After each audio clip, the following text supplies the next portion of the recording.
I'm going to do the thing. Good evening, everybody. I call to order the regular meeting of the Grover Beach City Council, Monday, December 8th, 2025.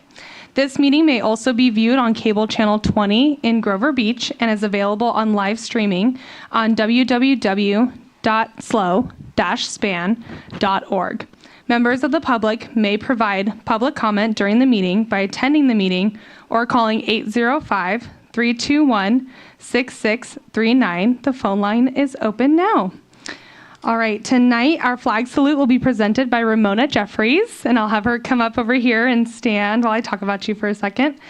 Ramona is 8.5 years old and in the 3rd grade at Grover Heights Elementary School. Go Dragons.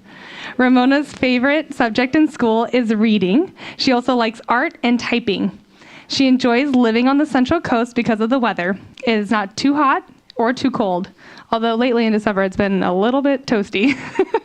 Ramona really likes animals and may work at an animal shelter. Outside of school, Ramona likes to color with colored pencils, and she also draws. Ramona is accompanied by her mom, Krista, and her sibling, Juniper. Fun fact, Ramona is the 3rd kid in the family to lead the flag salute at a city council meeting for Grover Beach. Both older siblings led it when they were also in the 3rd grade. So if you would please join me in standing, and Romy, you can take it away.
All right, thank you so much. We will now call on City Clerk Sims for the roll call, please. Councilmember McCory Driscoll. Here. Councilmember Tuggle. Here. Councilmember Here. Wyrick. Mayor Pro Tem Robert. Here. Mayor D. Here. All right, now on to closed session announcements. City Attorney Thompson. There's nothing to announce. Thank you. We will now go on to agenda review. Council members, do any of you have any questions or changes you would like to make? If not, can I have a motion? I'll move to approve the agenda. I'll second it. We have a motion and a second. All in favor say aye. Aye. Aye. Any opposed? All right, we have consensus. We do not have any items on our ceremonial calendar, and we do not have any presentations. So we will now move on to public communications. Our meetings are designed to proceed in an organized and efficient manner to effectively conduct city business. The council welcomes and values public comments, which can be shared at the designated time from the podium using the microphone. And make sure you move the microphone to your mouth so everybody can hear you. We got a full house here. The council requests that all comments be addressed to the council as a whole and that the speakers refrain from directing individual comments at staff members. To maintain an orderly process, we kindly ask all attendees to refrain from creating disruptions during the meeting, interrupting speakers who are addressing the council, or impeding on the council's ability to conduct business. Should disruptions occur, the council may need to take certain measures such as calling a recess, clearing the chambers, or in rare circumstances, canceling the meeting. We greatly appreciate your understanding and cooperation in maintaining a productive environment that serves our entire community effectively. During this time, the council will allow public communication. Any member of the public may address the council for a period not to exceed 3 minutes. There will be a buzzer that goes off. That's when your 3 minutes have expired. Total on any item of interest within the jurisdiction of this council. The council will listen to all communications. However, in compliance with the Brown Act, the council cannot act on or discuss items not on the agenda. So I'm going to start with Margaret Camara, And next will be Dr. Dion Nielsen Price.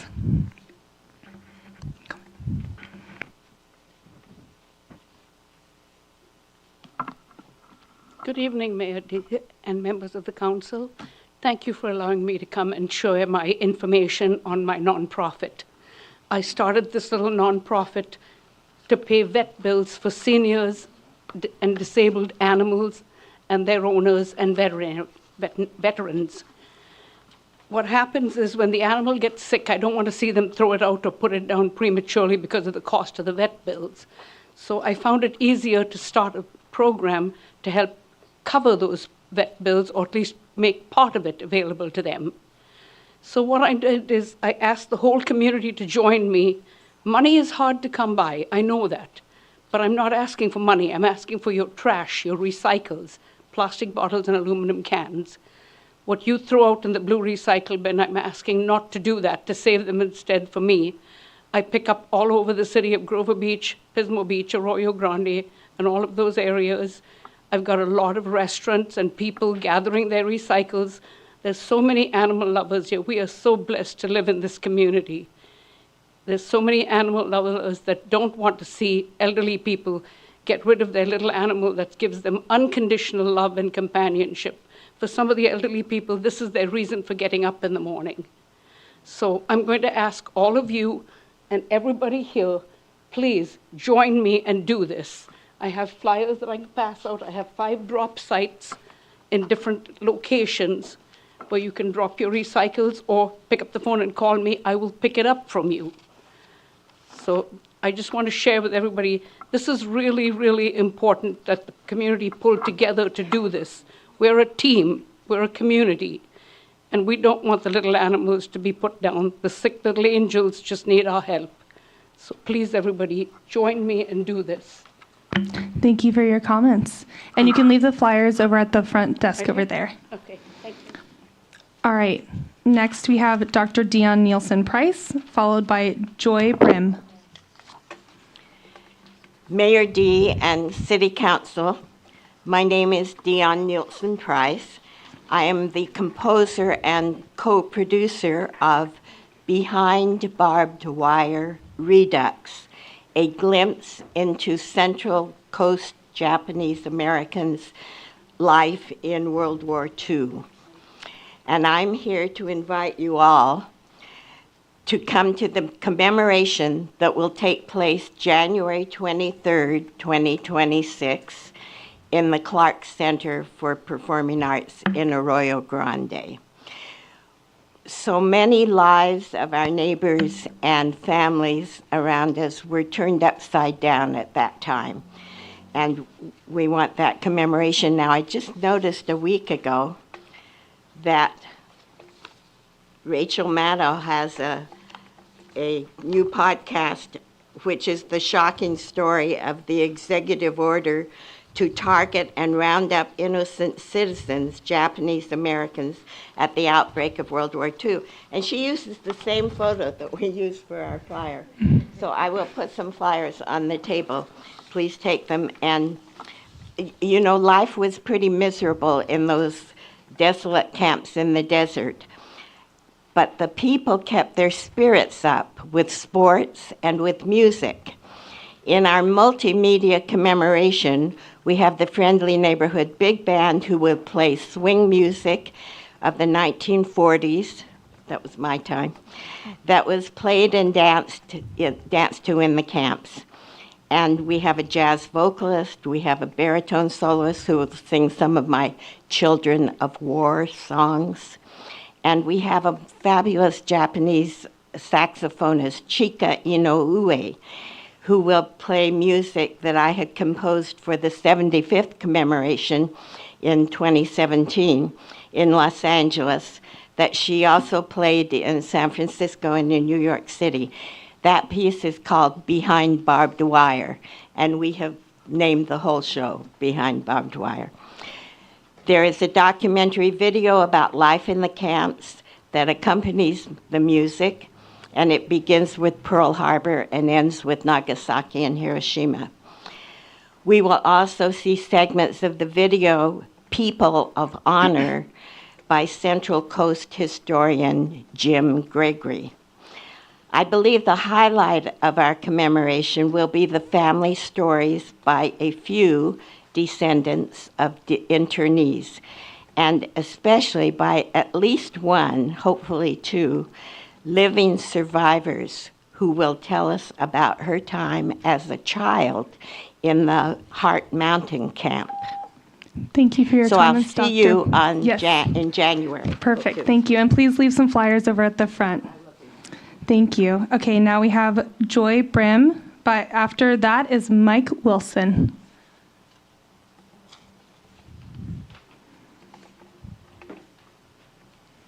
Hello. I came to a planning commission meeting last week. I'll never miss another one.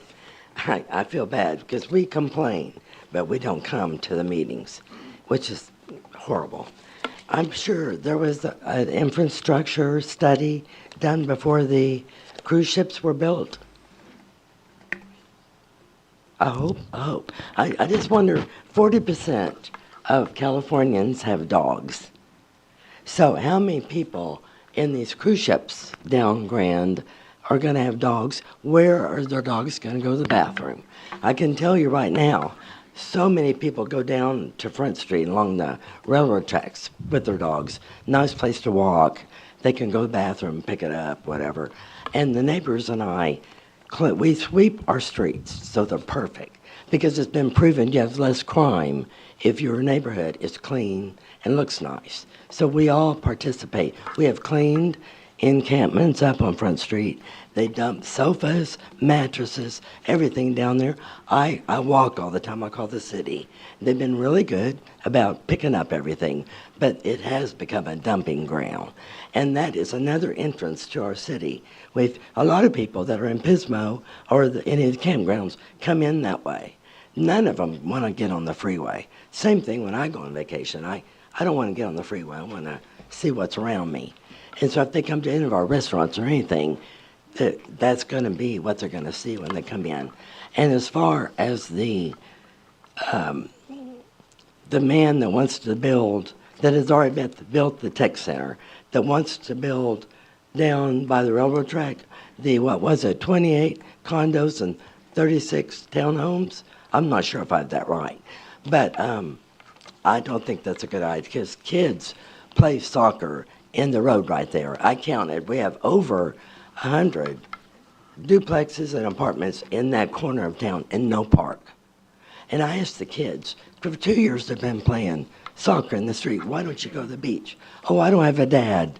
And my mom's at work. I'm not allowed to cross Highway 1 without her. And so they have no park.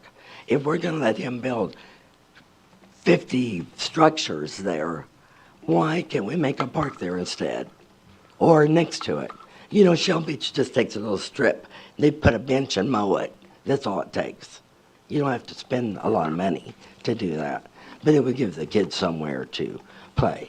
He was going to build a wall by the railroad tracks, I guess, so that if people with kids buy it, they don't play on the railroad tracks. I don't know. That's a horrible idea. And if that is approved to build down there, I will get over 100 people on a petition with three days. Thank you for your Just wanna let you know. comments. We have Mike Wilson, followed by Linda Walter. And I believe Mr. Wilson has an image. I hope so. Yes, I think it's there. Uh-oh. I think we just have to scroll down. We won't start your time yet, don't worry. Thank you, dear. So what I wanted to talk to you about tonight, And excuse me, Oh. from the audience, please. If you need to talk, please go out to the lobby. We need to listen to our speaker. Thank you so much. is a pig in a poke, wealth, and community stewardship. Now, here's your pig in a poke. This is what Grand Avenue will look like once we finally finish with all the construction and proposed construction ahead. If you look, it's kind of postmodern industrial. I'm fine with that, honestly.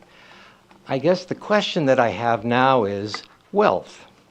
How does this structure bring wealth to our community? And in that process, how do we steward it? The thing that I guess is, as I looked at the mission statements that we have for Grover presently, we're looking at business-friendly integration, all right? If you look here, whoop, I guess it doesn't show off that screen. I'm sorry, forget about that laser. The fact is that to have effective commercial operations in the bottom, you need access. Access means parking. And if you look at the proposed structures that we have coming, don't really allocate for that, not for the community. In fact, even the residents are sometimes allocated only one space or two. So if you assume that all of the residences that live above will descend in their elevators to manufacture or to purchase products or buy and sell things, I don't think that's reasonable. And in fact, you've now precluded the community from being involved in this opportunity of commerce as well. So the thing, I guess, as I look at this is the mission statements of other small coastal communities which advocate for scale, aesthetics, and a consistency. And that would be something that I'd like us to advocate for too. I understand the complication with the Planning Commission. They're given a mission statement that is fairly tight and parochial. And I guess what I'd like to advocate in the last 34 seconds is that you would also consider on your agenda to look at the mission statements of other communities much like ours and consider modifying so that the Planning Commission and you have more latitude for stewardship. Thank you. Thank you for your comments. And can I leave these here for you? Yes, absolutely. Or if you want to, do you want to give them to Ms. Sims over here? Okay. Thank you.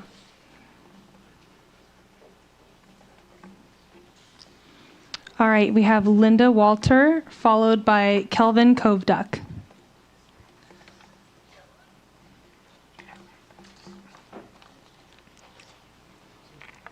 Good evening, Mayor and council members. My name is Linda Walter. I live at 272 Beckett Place in Grover Beach.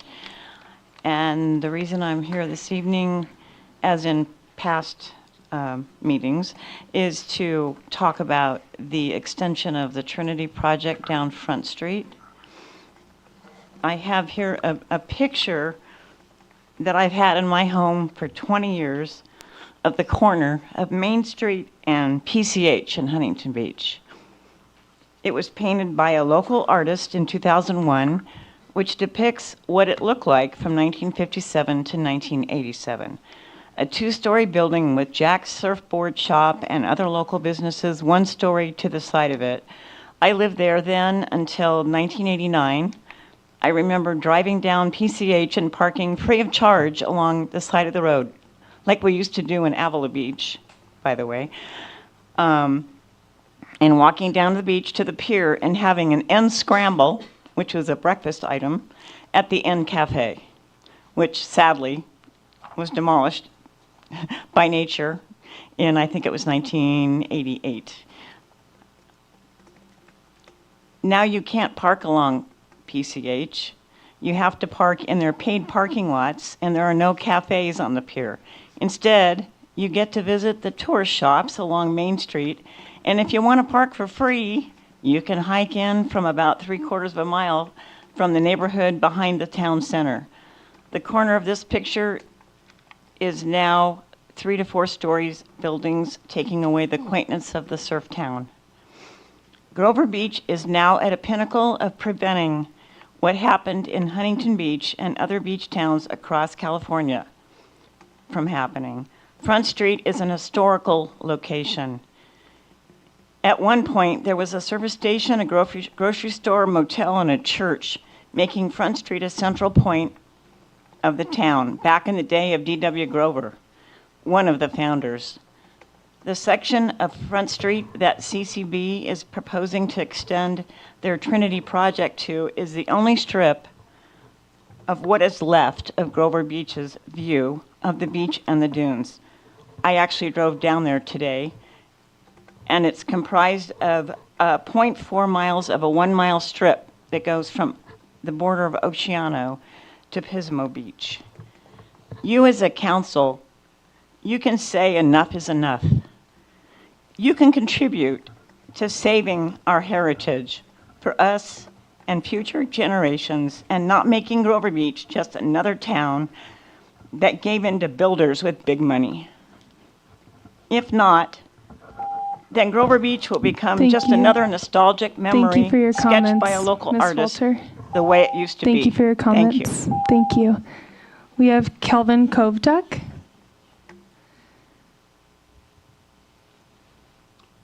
Good evening. What a coincidence. I live at 272 Beckett as well. Okay, at the last two city council meetings, I have requested the city council to direct staff to explore a future 30-foot height restoration on 359 Front Street, the way it was in 2022. At the council communication portion of the meeting, which was a 4.5-hour meeting, Mr. Bronson said to City Council member Robert that it would be discussed on the December 8th meeting. So I'm pleased, I'm hoping that you'll address the topic during the council communication tonight. I was at my first planning commission meeting last week. The plans have not been approved yet. If we drag our feet on this, they're going to eventually get approved, and then we won't have any recourse. So this can't go till like way next year. It needs to be addressed soon. Okay, so I want to get that out of the way.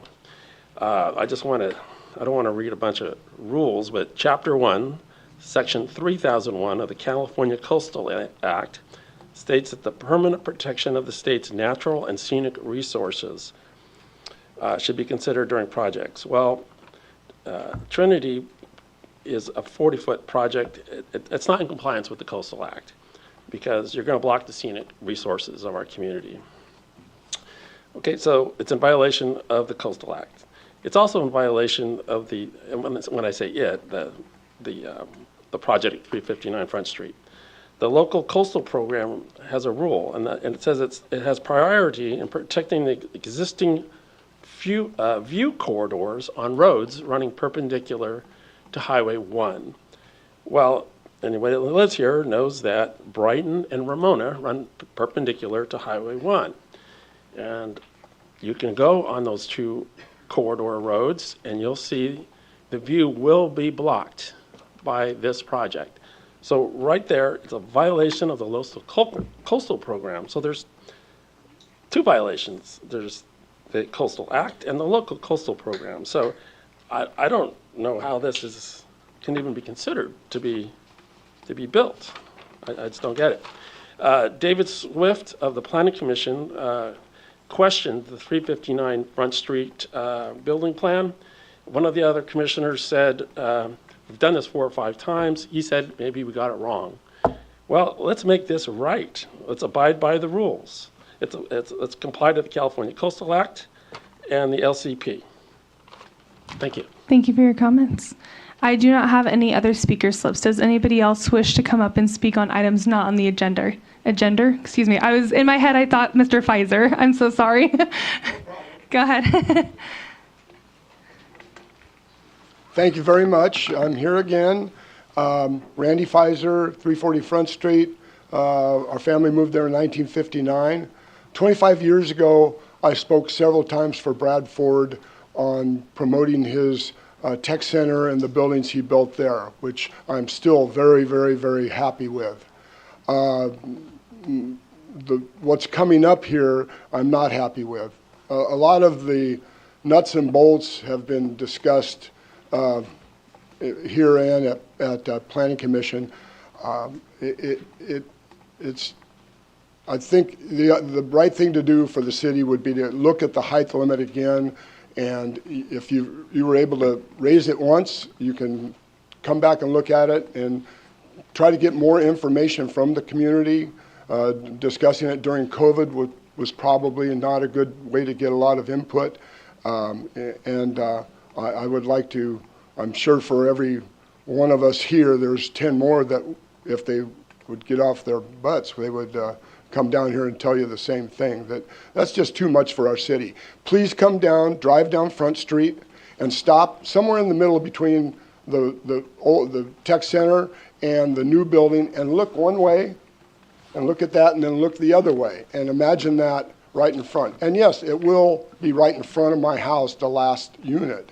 I have no problem with the regular ones, but that and then parking is going to be a nightmare. And as my wife and I were trying to get on 4th Street today for about 20, 25 cars, and that's now, it's going to get worse then. So those are my opinions. Thank you very much for your time. Thank you for your comments, Mr. Pfizer. All right, go ahead.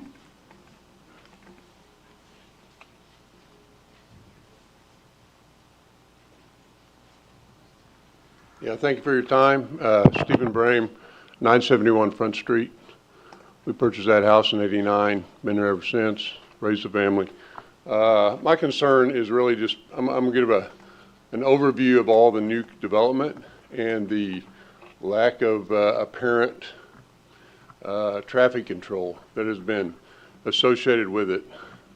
Like Mr. Pfizer said, getting onto 4th Street, any of the connecting roads, very difficult. If you go down 4th and try to make a left on the Grand, forget it. I mean, at certain times of day, obviously, it depends on when if you're going to church, probably not too busy on Sunday morning, but if you're trying to get somewhere at 4 or 5 o'clock in the afternoon, you might as well forget it and go straight and take another road down there. So I would ask that you, the Planning Commission, whoever's in charge, would evaluate that on a holistic view, because Mr. Pfizer also mentioned it's going to get worse. There's more people coming, and that's the way it works. I remember when they redid 4th Street and Oak Park and all that, a few years ago, and it helps, but it's not enough. We need more, and I also agree with the height limits. There's no reason that development on Front Street cannot be limited to 2 stories or whatever the existing one is, because it's going to make a dramatic difference. I'm all for the development and some type of development, because that's a really ugly lot right now, but we need to make it friendly with some parks and make it, a person doesn't have to make that much money. He can make a little bit less money. Thank you for your comments. Anybody else wish to come up and speak? I think I see Ms. Auer, and then you'll be next. And just a reminder, the voices carry, so if you need to speak to your partner, to your neighbor or something, please feel free to go out into the lobby. The chatter is a little bit distracting, so please be mindful of that. Thank you. Good evening, everyone. Brenda Auer, resident, owner of Auer Real Estate. I want to invite you all to our ribbon cutting. It'll be December 11th at noon. That's with our local Chamber of Commerce.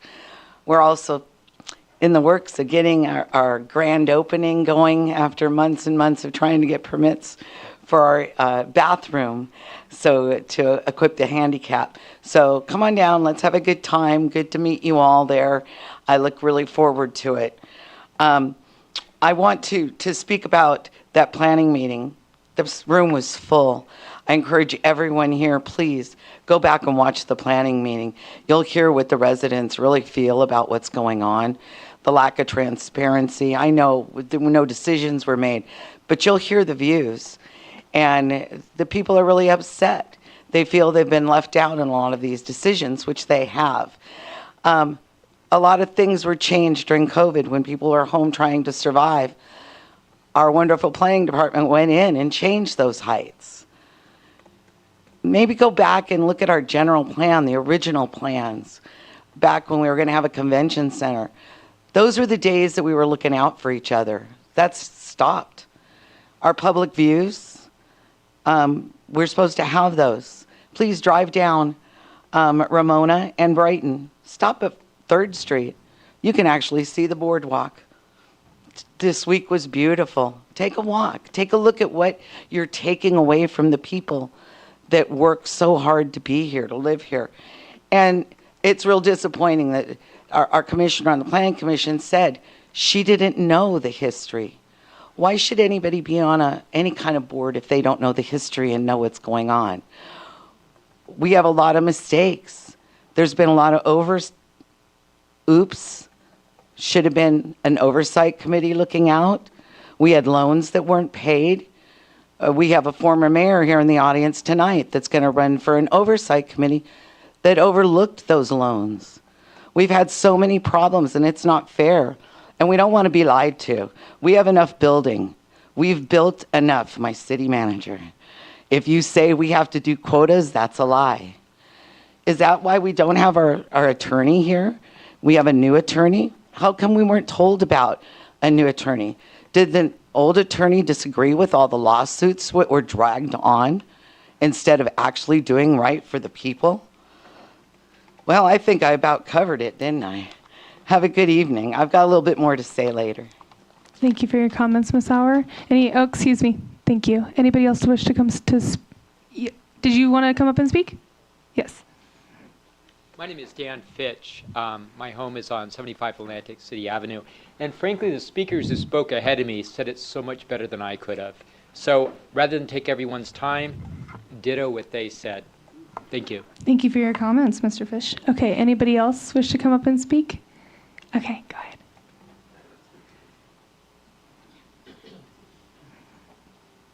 Yeah. Good evening, Mayor D and council members. My name is Tim Sudi-Call, and I live at 235 North 3rd Street. Ditto everything they said, but I know there's political pressures about housing in the state of California, and I know that the Planning Commission has to look at those mandates, but also there are also protections under what people have referred to already as the California Coastal Act. I think and I think someone has asked you this, but please go down there, take a drive. Look out to the west as you're driving of Brighton and Ramona. There are some scenic views there that we, the public, have a right to. So I hope you consider that. We are for progression in the city, and that includes more housing, but it's the height that we're concerned about, that are taking our public views away in this wonderful little city of Grover Beach. Thank you. Thank you for your comments. Anybody else wish to come up and speak? Okay. Seeing nobody come forward, is there anybody on the line? Wait for him to come in. Yes, Mr. John Wysong. Okay.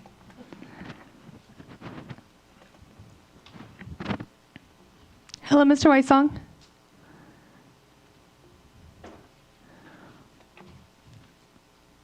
Mr. Wysong? Yes. Hello. Hi, Mr. Wysong. Yes. Yes. Can I speak? Yes, you may. Am I allowed to? I came here in 1950s. I saw this as a 900 population. But tonight, my little street of Brighton, 1660, it goes out to Oak Park and down to Vance. It's heavy traffic, with all kinds of traffic. It looks like a funeral procession sometimes. It looks like a racetrack at sometimes. So what I want you 5 people to do tonight is put a barrier at 16th and Brighton and a barrier at Oak Park and Brighton. You can take them out when I'm deceased. I'm only 92 years old. And so you can take them out when I'm gone.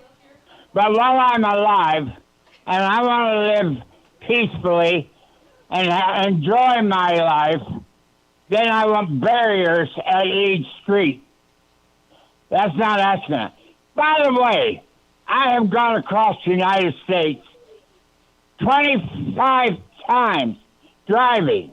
I've been in city councils. I've been in county meetings. I've been everywhere. And I enjoyed it because I learned a lot. I tried to bring it back to Grover Beach, but they didn't want to listen to me. They had other things they wanted to do. And you've seen the other things now. And I tell you what's going to happen. The housing market is going to break. And those housing markets there are going to be for sale. And nobody wants them. I've seen this. You know, I've been to New York City. I've been all over because I spent 3 years overseas so that the Korean War could end. So I paid my price as a person, as a man. But the people that are politicians aren't qualified to be. And that shows it right here. I can put you in towns in Kansas that are absolutely beautiful. I'm thankful that my 2 boys and a little girl live in Kansas because it's beautiful. It's just wonderful. I would go back, but Thank you I for your don't comments, like cold Mr. weather. Weissong. Thank you for your comments. Okay, did you hear me? Did you hear me? Yes, we did hear you. Yes. We heard your comments. Thank you so much for calling in. Thank you. Okay. Is there anybody else on the line? Yes, we have Debbie Peterson. Okay.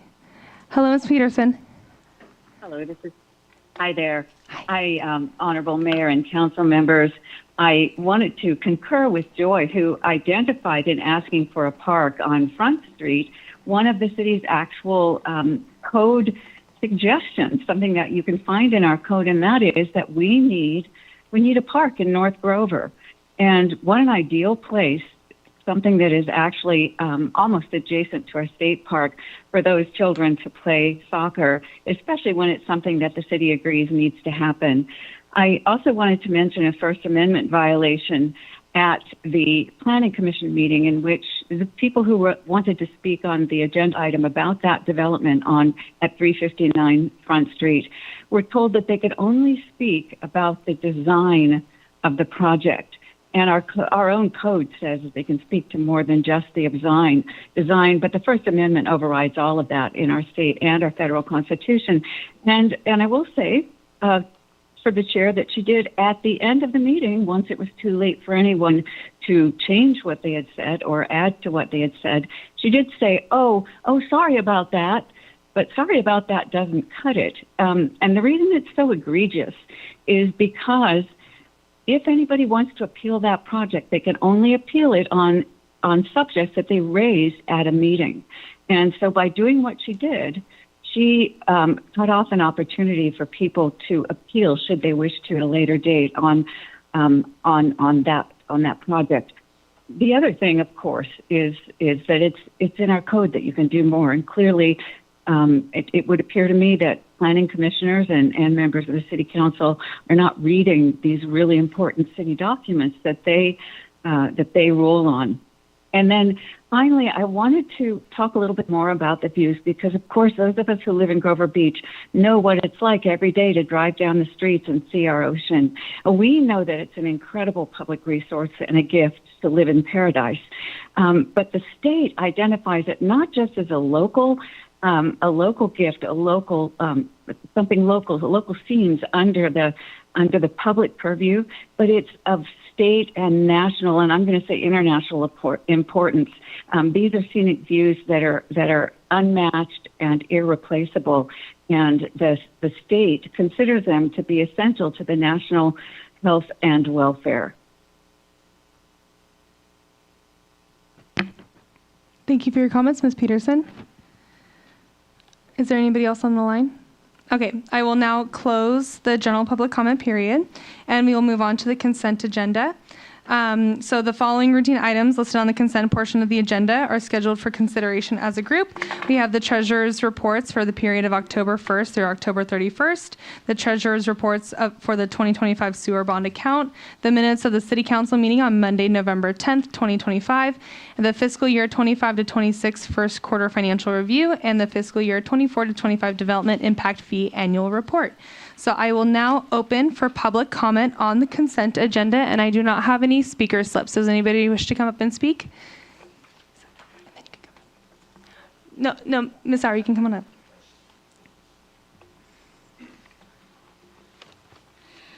Brenda Auer again. Upon reviewing the Treasury report, I observed that GB Tower, under the care of Wheeler, received a refund of $22,000 from the Water Fund. Notably, there was a similar refund of approximately $12,000 for the same GB Tower, also under the care of Wheeler, in the previous Treasury report. This raises a question regarding the appropriateness of such a situation. How can a single company close 2 water accounts and subsequently receive a refund exceeding over $32,000? Is Grover Beach Tower one of the numerous LLCs owned by Grossman? Alternately, is the city reimbursing the diffs as a compromise between financial assistance for developers and creating specific line items for audit purposes? Or is the city attempting to divert funds from the water funds to demonstrate inadequate revenues and justify the proposed rate increase? I'd like to know if any of you observed that. Today we look at the Treasury report. I'm not an accountant. I don't want to look at it. I don't even want to come to these meetings, people. Truthfully, I want to be at home. I worked a long, hard day today. But it's your job to take a look and ask the questions I've been asking. Every Treasury report, I've had a question. You're not answering them. Are you doing a service to us? Or are you just hiding things that you've been told to not address? You know, it's transparency. We talk about that. There's a meeting on the 11th with the Coastal Commission, and we know nothing about it. It was never presented to us. If I hadn't gone, if I wasn't on their mailing list, I would not know anything about it. Can you tell me what's going on with the Coastal Commission? Can you tell me what's going on with the budget? Maybe we wouldn't have lost $10 million on Central Coast Blue if we were actually paying attention. I'm not angry. I'm just frustrated. And we have to start this in our small town. It isn't going to get any better up top if we don't start here. And we know that we've been told certain things that are not true. And in my opinion, I believe that our city manager has told you the way he wants you to do things. And you've followed that lead. That's my opinion. Don't sue me for that. But we all have an opinion, and it's really, the writing's on the wall. It's pretty obvious. If you go back and watch other meetings, you'll see the decisions are not being made in favor of the residents. It's being made for the builders and a resume. Thank you for your comments, Ms. Sauer. Anybody else wish to come up and speak? You can come on up.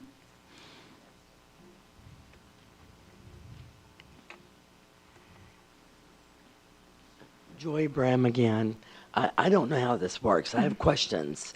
I mean, are we allowed to ask you questions after, or do we only can do it like this, or how's it work? During your general public comment questions, we can answer them during council communications at the end of the meeting. Oh. And then right now, if you have any questions on the consent, then we are able to ask and answer questions during that time. Okay, because what everybody is griping, 20 people are living around me, just all I hear is trying to get on 4th Street. It's very dangerous. I have a Beamer. I just floor it. Yes. And so if they want to hit me and pay for my car, so be it. Of course, but yeah. I see people, I'll be sitting there getting ready to pull out. So Ms. No Brown, right cars now coming. we're talking about our consent agenda. So you have to have comments on our consent agenda, which were the treasurer's reports. So what do et I cetera. do? What do we do to get a stoplight or stop sign somewhere, we don't care where, on 4th Street that will slow people down, or they can go to that street and get out, not. So we heard the comments during the general public comment item, and you can always email us, call us here at City Hall, etc. But unless you have comments on the consent agenda, I'll have to stop you from your comments. I don't know how it works. No problem. No problem at all. No problem at all. Yeah, so that's how it works. So if you have more comments on things that are not on the consent agenda, then you'll have to go back to your seat and comment at another time, only on that item. So So right now, talking about 4th Street and the stoplights and stuff, those comments were made during general public comment because it's not on our agenda. I did write 4th Street on my card. Yes, Yes, I know. So you made those comments, and you can also email us if you would like to further speak to us. So that's the only way I can get an answer. Well, we can get you an answer during council communications, or I can speak to you after the meeting, or another day. We just don't know the procedure Yes. to try to get that done. Yes, you come during you just made the comments during general public comment, and so we've received and we've written everything down. It's in our minutes, and we've received those comments. Okay. So that's the first step. You did good. Okay. Yes. So email or come to the next meeting. Yes, right? yes, that would be perfect. Yes. Okay. Thank you. Okay, anybody else wish to speak on the consent agenda? Seeing nobody come forward, is there anybody on the line? Yes, I have Debbie Peterson. Thank you. Hello again, Ms. Peterson. Hello again, Mayor D and Council. I wanted to raise 3 points about the agenda item on the annual report on development impact fees. Thank you for doing that. In previous years, I haven't seen it. It is a legal requirement, so happy to see that now. There are a few things missing. In my opinion, I know that the public really wants to know, with all these huge developments going in, who's paying in how much, at what time, or at what date to these development impact fees, and none of that is shown. Also, there's a couple of things that are not happening, and one is that if there are refunds, those are also supposed to be shown. And in a previous consent agenda item, and I think Ms. Sauer may have mentioned it, there's $24,000 worth of refunds to, and I can confirm, I looked it up, through an intermediary to an LLC owned by Gary Grossman, who is building most of the tall buildings. There's nothing in any of the development impact fee reports or anything else as to why he's getting refunds, when our understanding is that he's supposed to be paying in for impact, not getting paid out for impacts. So it was very helpful to hear from the council on that. And also, haven't heard anything about loans and interfund transfers. And there were some loans made by the water fund that weren't properly overseen by oversight committees, and also were not repaid, were scheduled to be repaid last year, this year.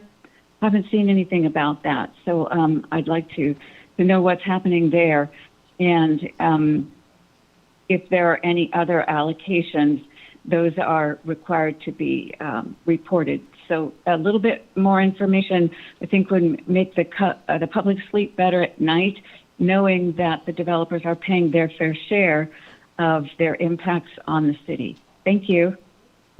Thank you for your comments, Ms. Peterson. Is there anybody else on the line?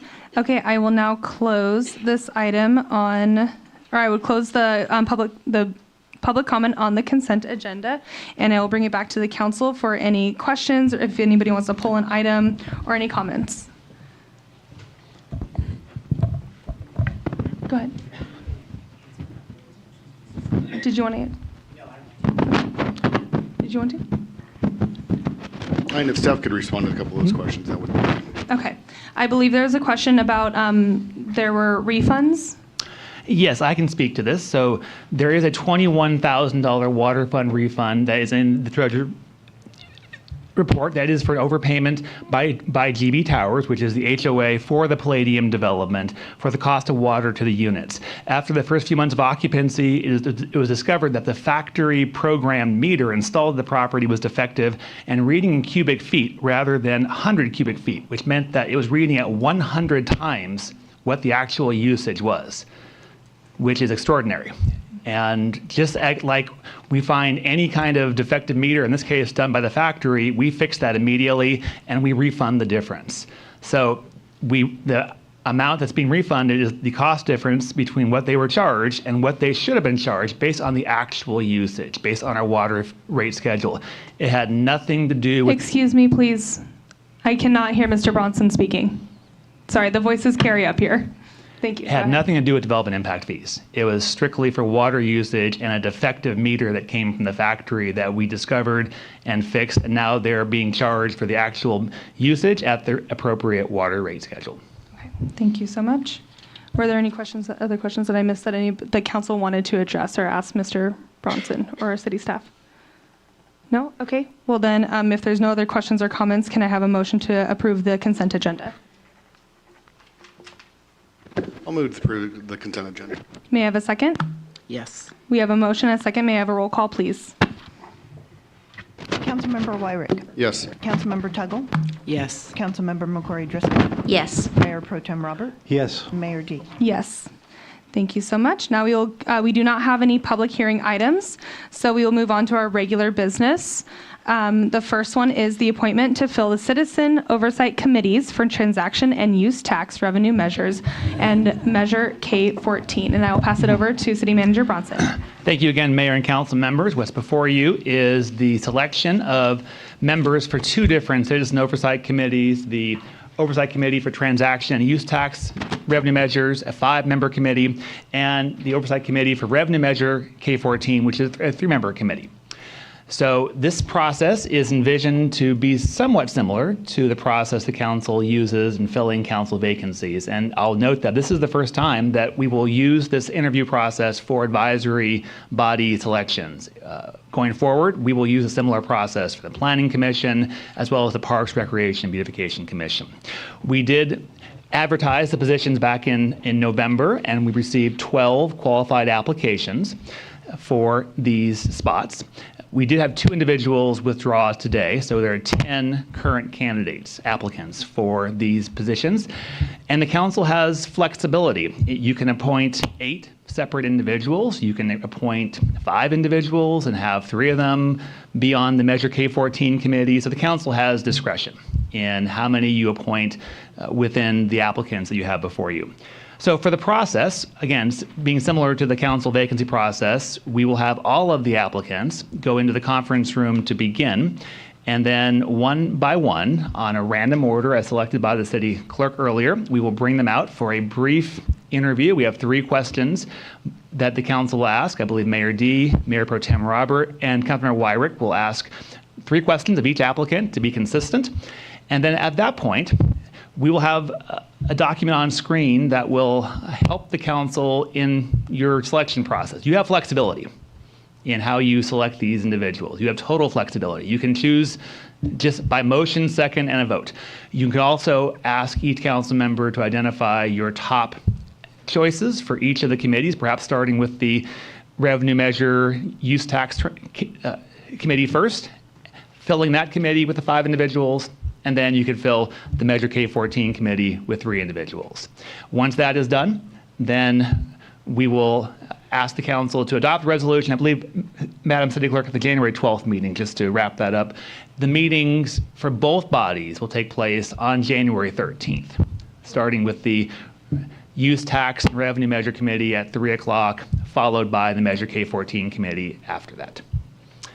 So I'll pause there and see if the council has any questions about the process and any changes the council may wish to make. Okay. Do we have any questions so far? No? Okay. I think we will interview all of our members or all of our applicants, and then after that, we will start with the use tax, and then we'll go to the K14 and kind of choose our top people, and then we can deliberate from there. Sound good? Okay. Perfect. All right, so we will now ask. So if all the applicants yes. can please go to the conference room, and our staff team will help bring them over and bring them back one by one. Thank you very much.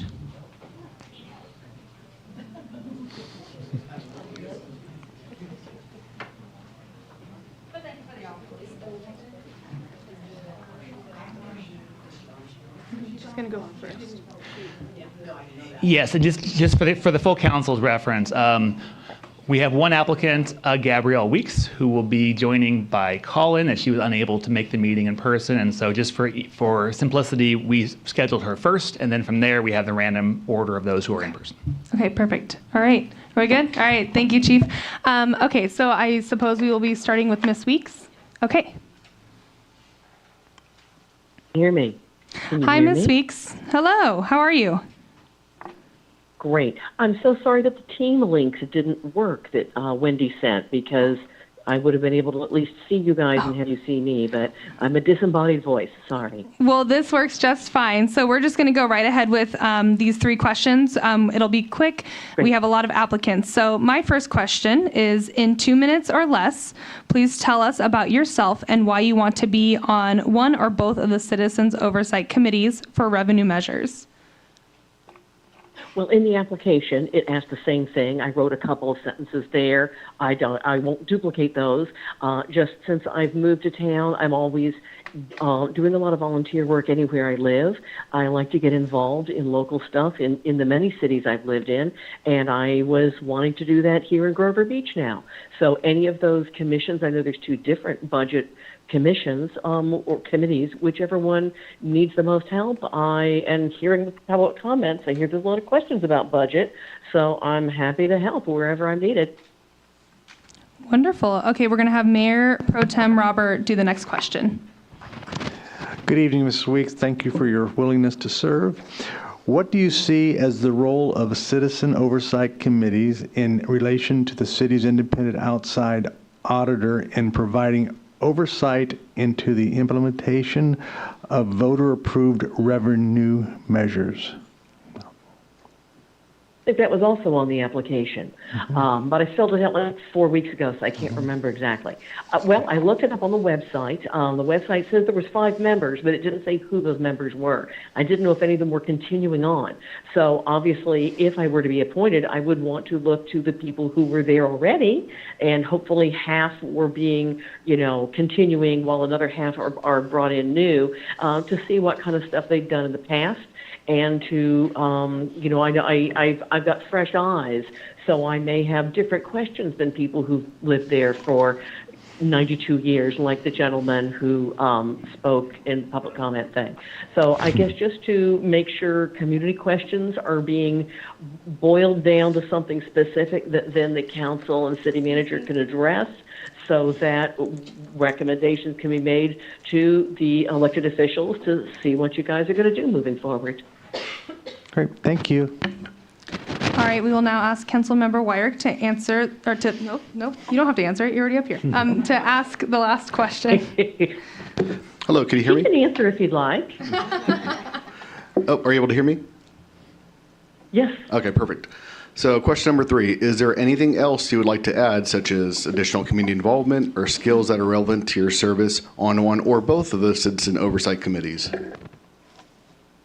Oh, good question. Well, I'm familiar with the Brown Act and Robert's Rules of Orders, ex parte communications, and just basic discretion.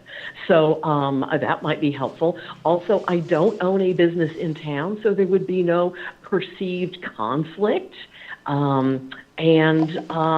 Just here to help. I'm hoping that this city can maintain its charm. The thing that made me want to choose it over some of the other cities in the county. And it's tough to balance the needs of a little bit of growth with protecting beautiful views and access for people. And I'd like to help find a good balance there. All right, thank you so much. That was the last question, so I appreciate you taking the time to call in and answer these. And thank you for applying. So, goodbye. Thank you. Sorry, you're not in front of me, so it's kind of weird. Okay, so Ms. Sims, who is our next applicant? Dennis Newman.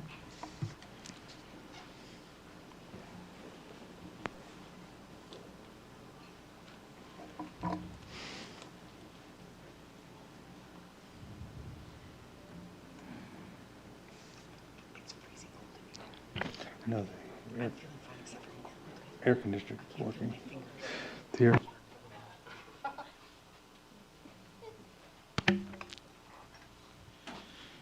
Hello. Hello, Mr. Nolman. Thank you for being here tonight. We are going to ask you 3 questions, and then after the questions are done, feel free to stay in the room. So, the first question. In 2 minutes or less, please tell us about yourself and why you want to be on one or both of the Citizens Oversight Committees for revenue measures.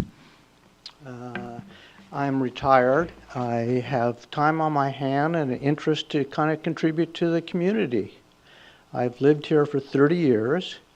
And I think like most people, I really don't understand how the money is generated and how it's distributed.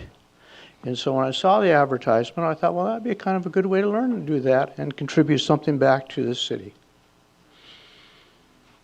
Thank you very much. All right, Mayor Pro Tem. Good evening. Thank you for your willingness to serve.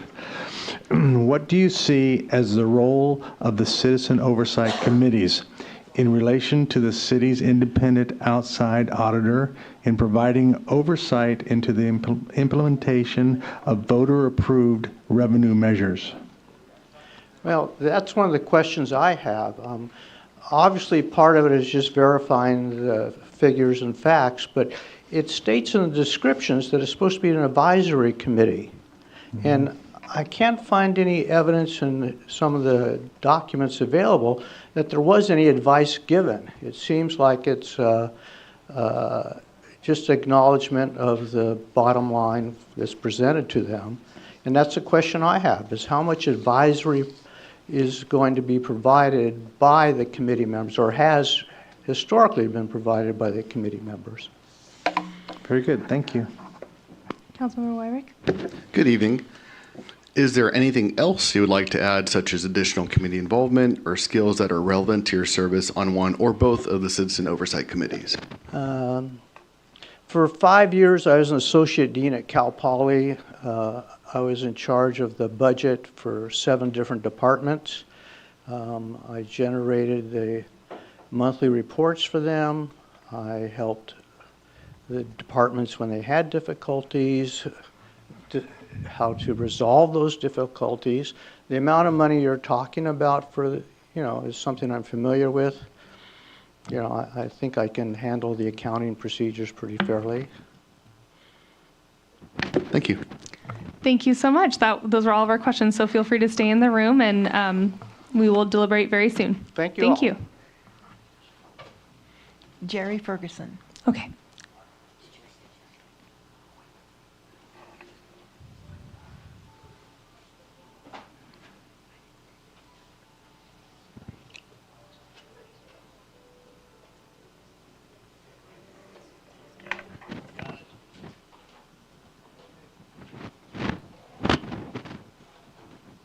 Hello. Hello, Jerry Mr. Ferguson. How are you? Hello, I'm good. How are you? Can't complain. Good. Glad Okay. to be here. Good. Wonderful. All right. We will be asking you 3 questions. Sure. And then after the 3 questions, feel free to stay in the room, okay? Sure. All right. So our first question is, in 2 minutes or less, please tell us about yourself and why you want to be on one or both of the Citizens Oversight Committees for revenue measures. And if possible, can you let us know what district you're in, if you know? Not sure what district. That's okay. I live on Margarita. Okay. Okay. We'll figure it out. Good. Thank you. So actually, just retired a couple years ago, drywall supply business in San Jose. Small business, 6-7 million, built it 2. The company that bought us out 12 years ago, I stayed on, national company, Foundation Building Materials, national purchasing manager for 12 years with them before I retired. So I negotiated contracts and signed contracts and rebate programs for, ended up 330 locations. The company was just bought in August by Lowe's. So I'm still in contact with people there. Founded a cooperative, a Tool Fastener cooperative with 6 other gentlemen, 24 years ago. Sat on that board 14 years. And it generated about $100 million last year in rebates for the members. I still have a promotional advertising business. My wife, we run from home here in Grover. Most of the business is out of state. We still have that, had it since '96. So Scoutmaster, I'm trying to keep my time level. My scouts used to tell me a Scoutmaster minute lasted an hour, but it was really only a minute, 2 minutes. Scoutmaster for 9 years. Been out for 35 years. Started coming here 40 years ago, 39 years ago, my RV group, and they were just here at Thanksgiving, celebrated 39 years coming down here. Decided to retire here 25 years ago, bought a second home, and retired here 2.5 years ago. So that's a little bit about me, Wonderful. what I do, and who I am. Thank you so much. So That's perfect. I think, my son's works for city, was a policy advisor for the mayor of San Jose, works for the planning commission there, worked for other chief of staff for a couple of city councilmen in San Jose and back in Alexandria. So he works on the planning commission now in San Jose. So familiar with a little working in the city, said, Dad, you should get involved. So that's kind of why I'm here. Great. Thank you. Yeah. All right. Mayor Pro Tem will ask the next question. Good evening, Mr. Ferguson. Yes. Thank you for your willingness to serve. Sure. What do you see as the role of the Citizens Oversight Committees in relation to the city's independent outside auditor in providing oversight into the implementation of voter-approved revenue measures? Well, again, it's a long question. I guess I would envision it no different than anything else I've ever done, is to review what the budgets are, what you guys are spending money on. I imagine recommendations are looking at what the city council wants or what the residents want to be done with the money. And then seeing at the meeting and sitting here tonight, first time here, seems to be a lot of concern about what's being spent and what's not being spent. So I think if you have a good oversight committee that can review those things and come up with honest answers for whoever they report to, I'm assuming the city council, I think that's what the position would be. So I mean, again, it's something I would personally have to get involved and look at. I don't know what I'm reviewing until I review it, but I have definitely done that a lot in my career for a lot of different things that I've done professionally. So very good. Thank you. Yeah. All right, and Councilmember Wyrick will have the last question. Good evening. And Yes. question number 3. Is there anything else you would like to add, such as additional community involvement or skills that are relevant to your service on one or both of the citizen oversight committees? Well, again, I think, speaking for what I've already said I've done, I think I've the company I just left, National Purchasing Manager, I was overseeing 190 vendors and agreements, purchasing agreements, rebate agreements, tracking, went through 85 acquisitions. So I've been during that time with that company, and again, it just sold for over $7 billion. So I mean, I have some experience in, I think, what you're trying to do. I think I can serve well. And again, I do value my time as 9 years as a Scoutmaster, mentored 9 Eagle Scouts, including my son, who's in politics today. I'm in contact with all those Eagle Scouts on Facebook today still, across the country. One lives in Maine and another one lives in Texas, so including my son in San Jose. So I think because of that, I feel I bring some integrity to whatever I do. And I'm very proud of that. Thank you. Okay. Thank you so much. All right. That was it. Thank Thank you. you for applying, and feel free Okay. to stay in Thank here. you.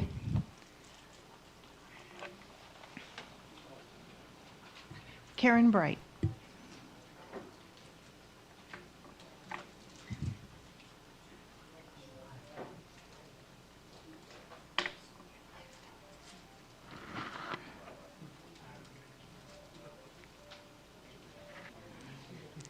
I was wondering where the music was coming from, and I realized it's in the room. I do like the music. Yes. Oh, that's precious. That's at my home. That's what I play at my home. All right. Hello, Miss Bright. How are you? I'm well, thank you. And it's so much cooler in here than it is in that sweat box over there. Oh, no. Okay. Just trying to sweat us. I get it. Okay. See who will hold out. Okay. Well, thank you so much for applying and taking the time to be here tonight. We are going to ask you 3 questions, and then after the 3 questions, feel free to stay in the room with us. Okay. Okay, the first question. In 2 minutes or less, please tell us about yourself and why you want to be on one or both of the Citizens Oversight Committees for revenue measures. Thank you. I happened to write this down. So thank you for the opportunity to interview for these committees that serve our city and residents. As a former mayor, council member, planning commissioner, and 40-year resident of Grover Beach, I have a keen interest in our city's viability and success. My professional experience as a district buyer for San Luis Coastal Unified School District, I tracked and reported expenditures for 2 multi-million-dollar bond issues. In my personal experience, I served for 4 years as vice chair of the Lucia Mar Unified School District Bond Fund Oversight Committee. That is a long one. We were a committee of 9, and we were tasked with reporting on 3 bond measures totaling over $125 million. Currently, I serve on the board of the Grover Beach Community Library, the Exploration Discovery Center, and my neighborhood architectural committee. In my spare time, I love to hang with my grands and my family, travel, cook, read, and keep up with our crazy 2 Belgian shepherds. In closing, I believe my experience and background make me an excellent choice for one or both of these committees. I appreciate your time and consideration. Thank you. Thank you. Mayor Pro Tem will ask the next question. Good evening. Thank you for your willingness to serve again. What do you see as the role of Citizens Oversight Committees in relation to cities' independent outside auditor in providing oversight into the implementation of voter-approved revenue measures? Well, over the years, my understanding has been that the committees are not formed to prepare an audit, but rather to review the annual independent financial audit and ensure that the public expenditures align with the intended purpose. Did I answer your question? Yes, it does. Thank you so much. Councilmember Wyrick? Good evening. Good evening. And question number 3, is there anything else you would like to add, such as additional community involvement or skills that are relevant to your service on one or both of the citizen oversight committees? I think I've said enough. Thank you. All right, thank you so much for your Thank you. time, and feel free to stay in the room. All right, who's next? Michael Teeling. Michael Teeling.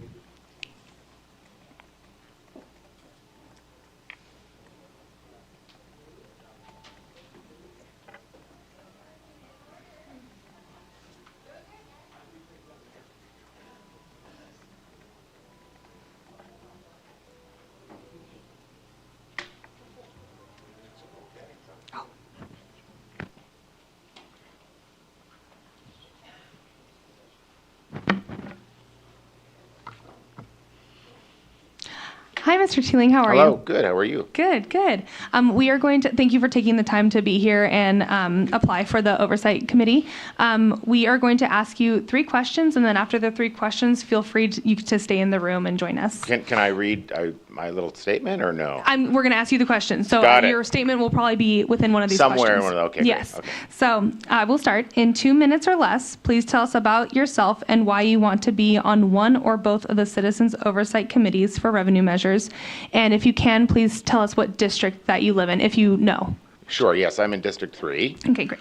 I'm at, my wife and I just recently moved here. We've been here for about 9 months, and we absolutely love it. And we thoroughly enjoyed attending all the different things and the many events that were organized by the city, including the Summer Concert Series and the West Grand Block Party, and especially Grover Police's amazing drone show. I've joined the South County Chamber of Commerce, offering strategic marketing services to all of Grover's small business owners. I think Grover Beach is an exciting, vibrant, and forward-looking place. And at this point in my life, at this stage of my life, I think I'm more interested in taking an active role in local government. I wish to be of service to this wonderful community that has welcomed my wife, Amy, and me as new residents. And so I hope that I can lend a new voice, maybe one that's unencumbered by bias or history. I promise to serve with an open mind, a servant's heart, and a little sense of humor.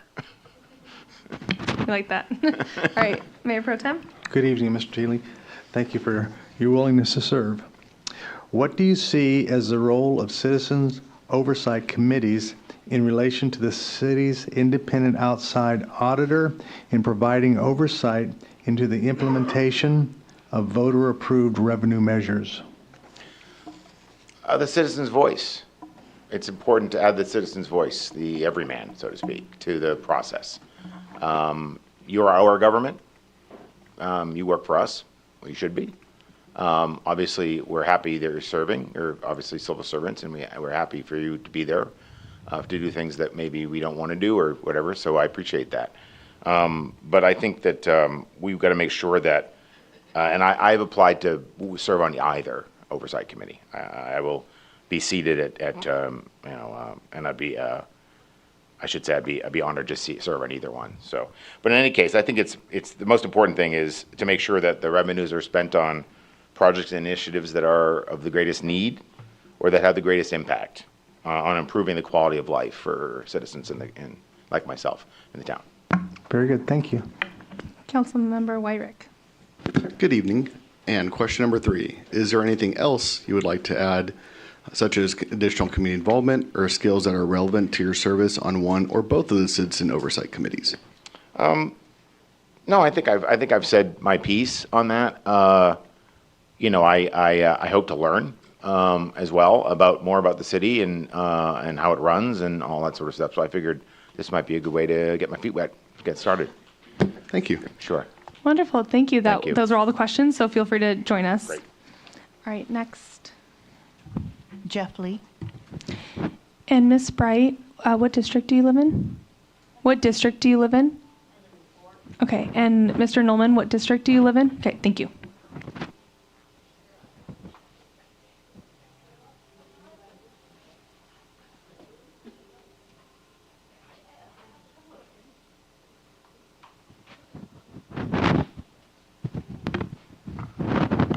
Oh, hi. Hi, Mr. Lee. All right. So thank you so much for taking the time to be here and apply for this position. We are going to ask you 3 questions, and then feel free to stay in the room after the 3 questions are answered. So in 2 minutes or less, please tell us about yourself and why you want to be on one or both of the Citizens Oversight Committees for revenue measures. And may you please tell us what district you're in as well, if you know. Perfect, great. Good evening, my name is Jeff Lee. I live in District 2, and I am a resident and qualified voter living in Grover Beach. I appreciate the opportunity to be here tonight, and I look forward to your consideration for appointment to one or both of the Citizen Oversight Committees. So I have served on the Citizen Oversight Committee for City Revenue Measures since 2024, where we reviewed and made recommendations to the Council regarding Revenue Measures X06, F20, and Measure K14. I previously served on the City Council from starting in 2012 and served as mayor from 2018 to 2022. I was also a member of the council that included language in the ballot measures to create the Citizen Oversight Committees for Measure K14 and F20. So I understand the role of the Oversight Committee, which is to review documentation and expenditure audit details and provide an annual report and recommendation to the council that the funds have been correctly categorized, accounted for, and spent. So I also have a background as a professional civil engineer, which provides me the insight and ability to understand the transaction language of the report, details within that report, as well as understanding what it takes to build and maintain streets associated with Measure K14. My background as a current public employee and previously as a private sector business owner also allows me to understand the need for this oversight and review items for the most beneficial use of other tax revenues. So I look forward to your other questions. Thank you so much, Mayor Pro Tem. If you would like to expand on it, you I'll ask answered the one of question. our You already questions. answered. What do you see as the role of, by the way, welcome, thank you. What do you see as the role of the Citizens Oversight Committees in relation to the city's independent outside auditor in providing oversight into the implementation of voter-approved revenue measures? Perfect. Thank you very much. So obviously the committees are advisory boards to the council, and they do an annual review of the revenue expenditures, K14 being the bonds, F20 and X06 being revenue generation, and then provide a report to the city, review the third-party audit, and ensure through questions to staff that the expenditures have been appropriately expended and spent, and then to be part of the meeting and make the recommendation back to the City Council with regards to the audit. Great. Thank you. Thank you. And please, in our audience, we have somebody speaking. If you need to speak, you can go out to the lobby, please. Thank you. Councilmember Wyrick? Good evening. And question number 3, is there anything else that you'd like to add, such as additional community involvement or skills that are relevant to your service on one or both of the Citizen Oversight Committees? Great. Thank you very much. I kind of expressed some of my skills in the public sector as well as the private sector. I am a volunteer for other organizations in the community, specifically the 5 Cities Homeless Coalition, where they and we are subject to audits as well. So I'm familiar with the audit process. I am also part of the Grover Beach Community Foundation, which is striving to provide opportunities and activities for Grover Beach residents, and being part of the community is what I do as my public and my community service, and I look forward to continuing that service on the Citizens Oversight Committee. Thank you. Thank you. Thank you for answering those questions, and feel free to join us in the room. Thanks. Holly Barrett.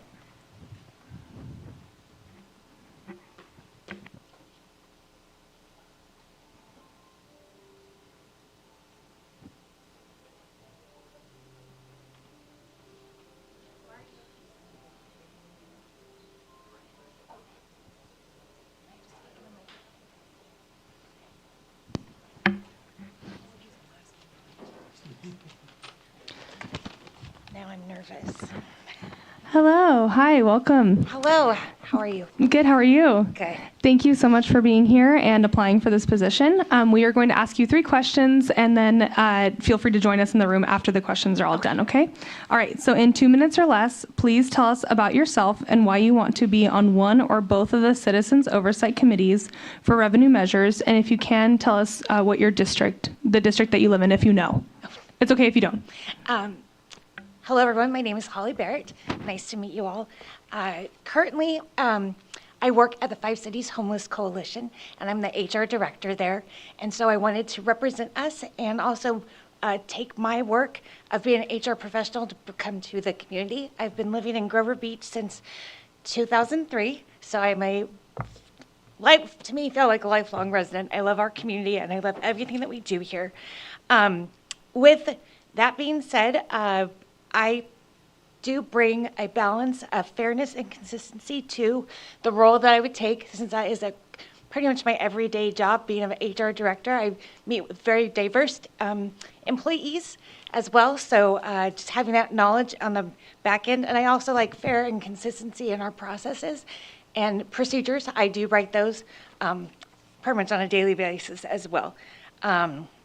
I also see this as an opportunity to be having a little bit more transparency in our local government, and that's why I've applied to this position today.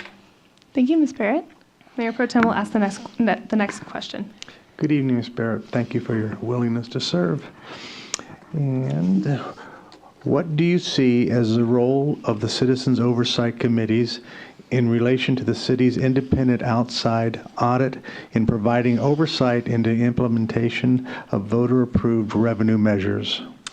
I see the Oversight Committee making sure that our public resources are being used correctly. We can have those discussions.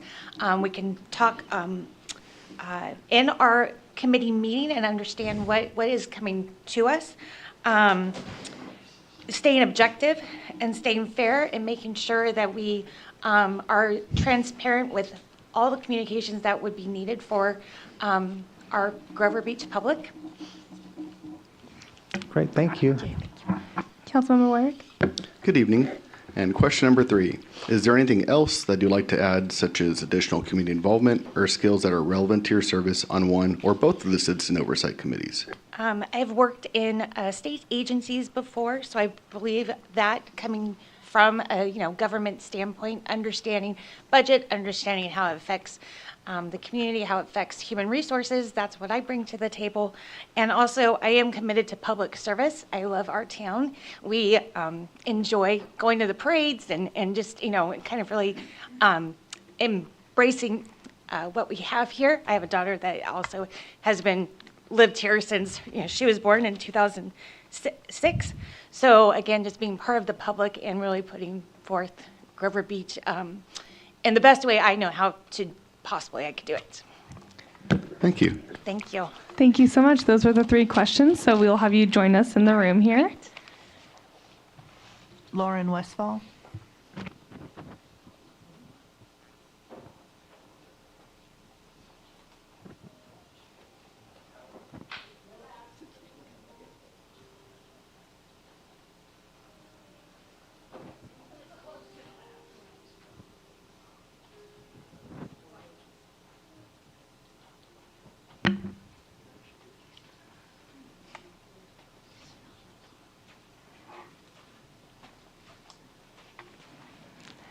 Hello, Ms. Westfall. How are you? Good evening, Madam Mayor and Hello. council members.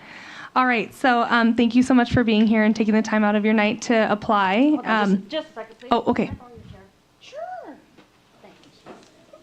Oh, can we actually, I'm sorry, do you want to sit in that chair instead? No, I'm fine. And use, okay, are you sure? Okay. Yeah, all right. just as long as I hold it up. Okay, sounds good. Okay. All right. Well, thank you so much for being here and applying for the Oversight Committee. We're going to ask you 3 questions, and then after the 3 questions, please feel free to join us in the room. In 2 minutes or less, please tell us about yourself and why you want to be on one or both of the Citizens Oversight Committees for revenue measures, and if you can, please tell us what district that you're in. Okay. Lauren Westfall in District 2. Lived here for 13 years. I believe I would be a valuable asset to the community And to the citizens, as I'm familiar with XO6 and F20, as well as K14 bond measures. I also have an understanding of how to read the budget and financial reports, since I've been doing it for a couple of years now. I'm well versed with the responsibility and the purpose of the Citizens Oversight Committee. And my application is free of past, present, and future quid pro quo. I may have said that wrong. With 29 years of experience of working with a diverse group of people, for my career, I've honed in on my communication and interpersonal skills. And I would like the opportunity to sit on the Oversight Committee, one or the other, or both. Thank you very much. All right, Mayor Pro Tem will ask the next one. Good evening. Thank you for your willingness to serve. What do you see as the role of the Citizens Oversight Committees in relation to the city's independent outside auditor in providing oversight into implementation of voter-approved revenue measures? Am I ready? Mm-hmm. Okay. The roles and the responsibility of the Oversight Committee, the responsibility and duties of the committee shall be to review reports on the receipts of revenues and expenditures of funds from the XO6 F20, as well as the K14 measures, even though it's going to be two separate committees.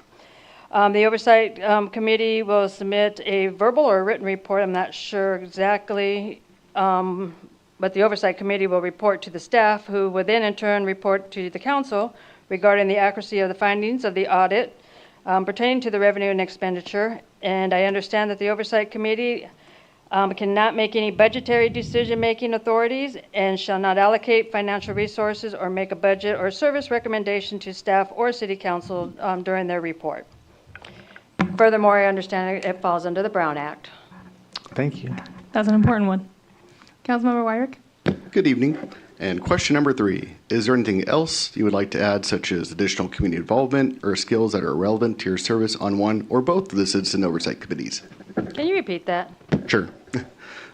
Is there anything else you would like to add, such as additional community involvement or skills that are relevant to your service on one or both of the Citizen Oversight Committees? Okay, community involvement. Last year, I started the Easter Bunny Blast with Mr. Arnoldson and Ms. Thornton, and we plan on doing it again this year. I'm the cleanup crew at the Coastal Community Church when they have their Harvest and Christmas Festival, except this year I will not be the cleanup crew.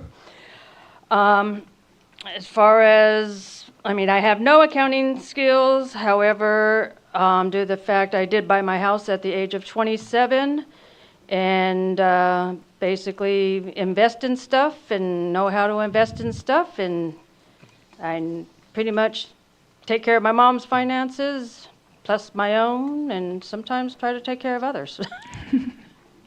Thank you.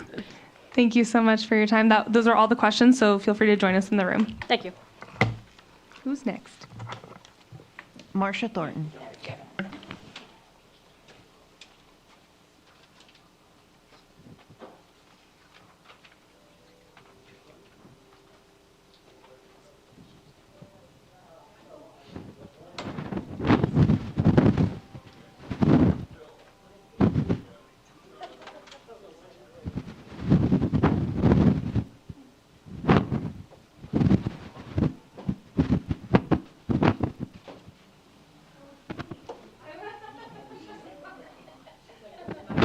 I'm sorry, I was making noises with the mic and I didn't realize it was me. So anyways, hello, Ms. Thornton, how are you? I'm good, how are you guys? Very good, very good. All right, well, thank you so much for taking time out of your night and to be here and to apply for this position.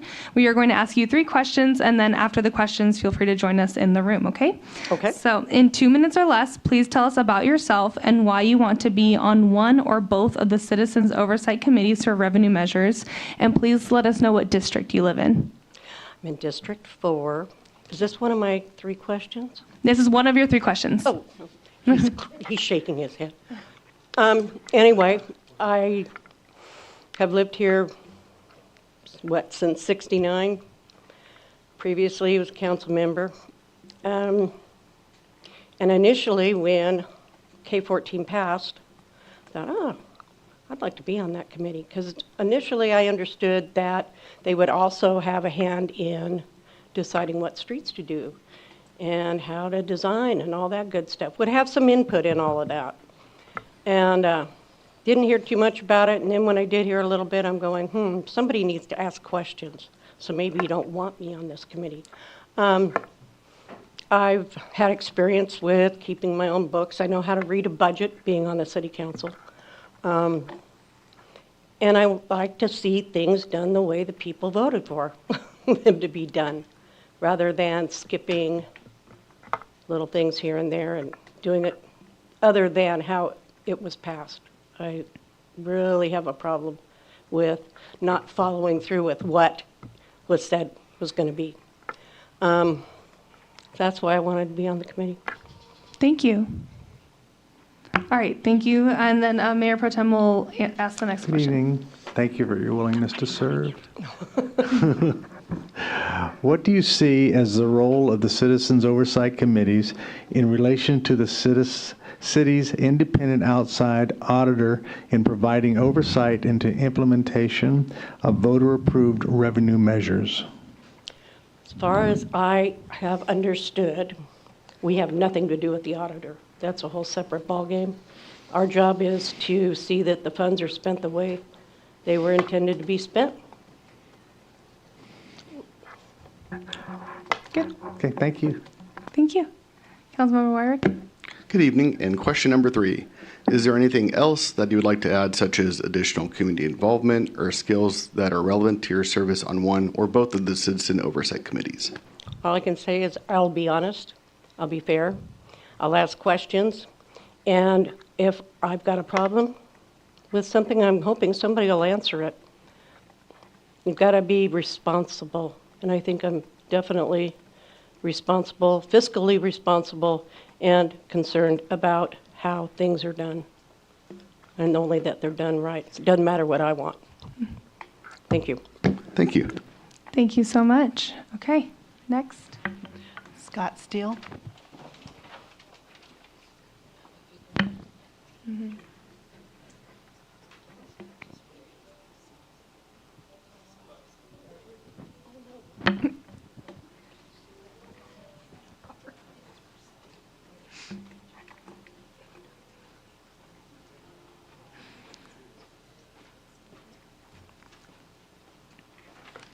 Hello, Mr. Steele. How are you? I'm good. How are you all? Good, good. Thank you so much for taking time out of your night to be here and applying for this, for the Oversight Committee. Sure. We are going to ask you 3 questions, and then feel free to join us after those questions are through, okay? Okay. All right, so in 2 minutes or less, please tell us about yourself and why you want to be on one or both of the Citizens Oversight Committees for revenue measures, and let us know what district you live in as well. That's the first question. Okay. First question. I live in District 2, and I came because, quite honestly, Jules had asked me if I would be interested in participating.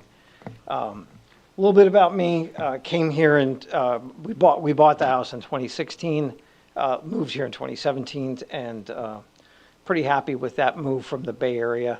I'm originally from the East Coast, a little town some people may have heard of, Punxsutawney, Pennsylvania.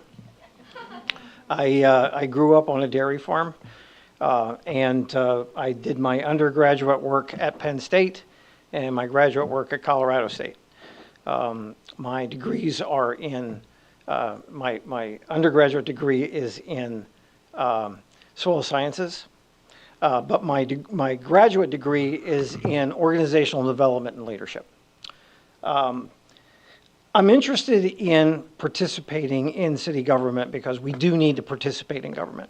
Right? I see too many examples of what happens when we don't. I'm not terribly interested in sitting on council.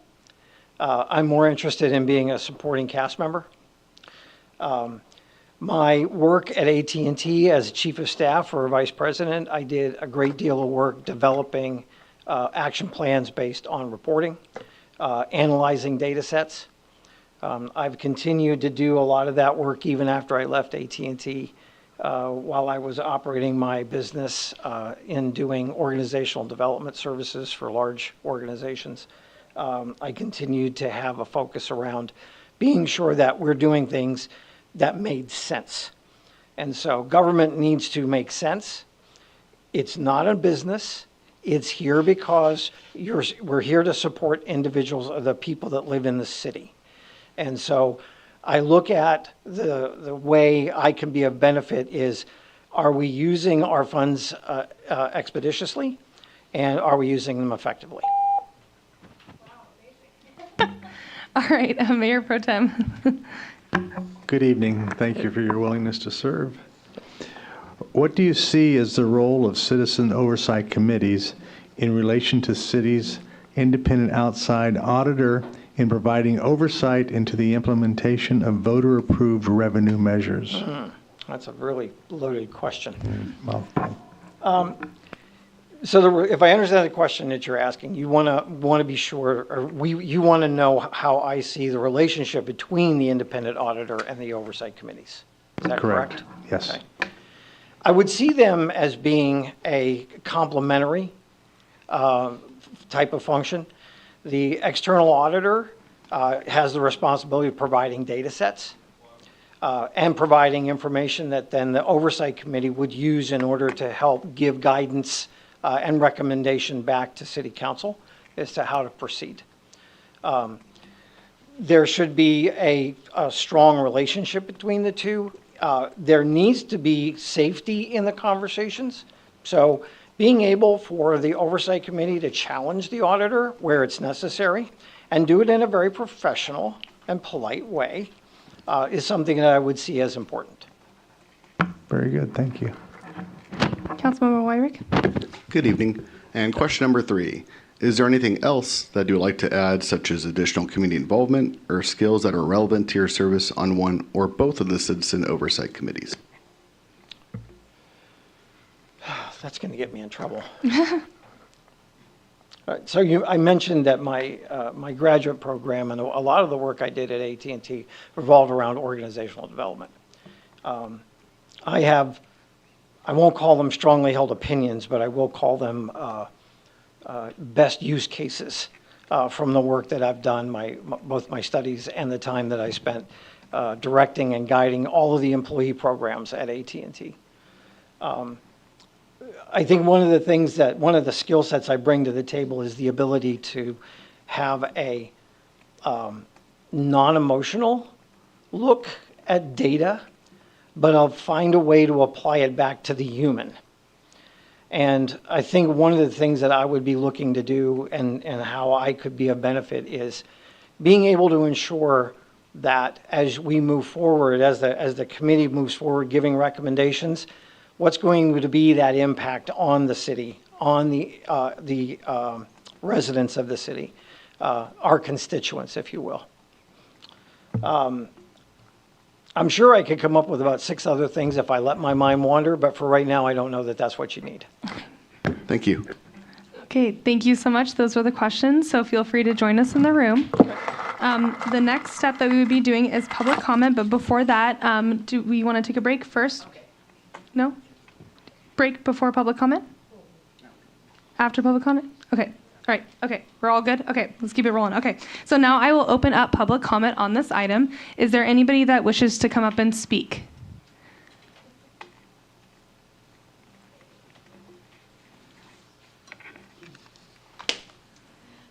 You know, I've been talking about it for a while, and you opened the door for me to talk some more. We have 2 former mayors in the front row. Both of them overlooked loans that should have been paid that were due while they were on council. Why do we want them on our oversight?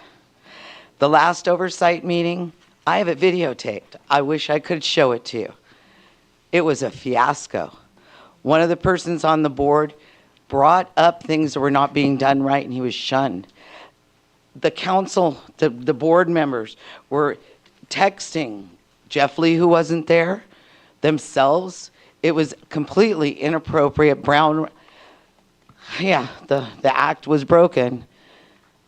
Why would you allow a former city mayor who's had the FBI at his house twice, once involving the marijuana bribes, another time involving over $500,000 that was missing from the integrated waste management. We've never heard anything about that. The last time Karen Bright was on the dais, right where you are, Cassie, her last words were, "I'm out of here." Both of these people were involved in us wasting, by the advice of our manager, $3 million to over $10 million. And for you to insult any of us here and say they should be on an oversight committee, you know, the committee doesn't have much power. If you were at that last meeting, you would understand. We had years without a committee. But this is insulting. You've got a lot of good candidates here. But for you to keep grabbing into the box of the people that just sign it off, and I don't have anything against the two of you. No, I really don't, Jeff, truthfully. Or you, Karen. But I've watched you for years. And you really don't care about the community members, or you would have done things very different. So take heed, people. That's all I have to say. Anybody else wish to come up and speak? Seeing nobody come forward, is there anybody on the line? No.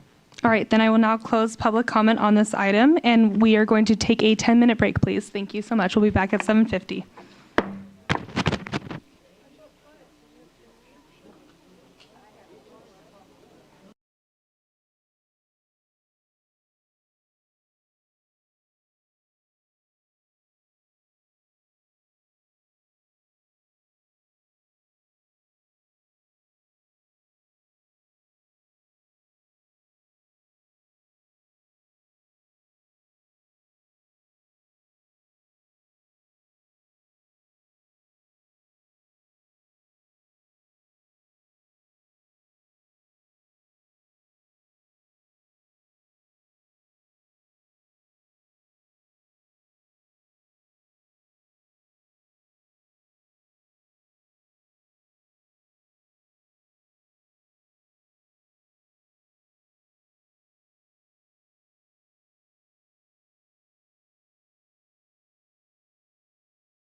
Okay, welcome back, everybody. Thank you so much for your patience. Okay, so we just had public comment, so now we are going to go on to deliberation to fill these seats.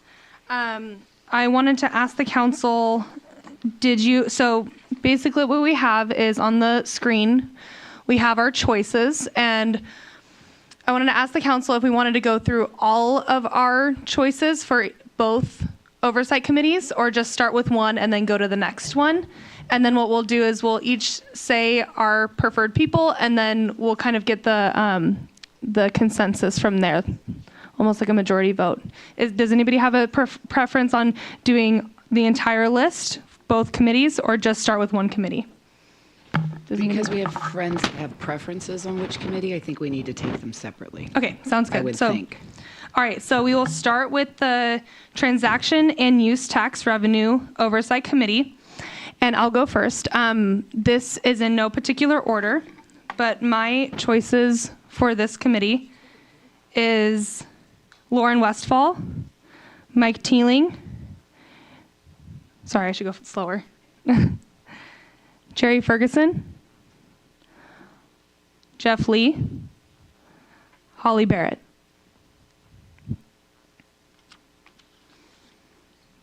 Mayor Pro Tem, you're next. Oh, no, okay, whoever's ready. Whoever's ready can be next.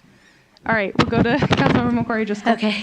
My choices for this committee are Lauren Westfall, Gabriel Weeks, Scott Steele, Jerry Ferguson, and Jeff Lee. Oh, sorry. Did you get that? Yes, sorry. And Jeff Lee.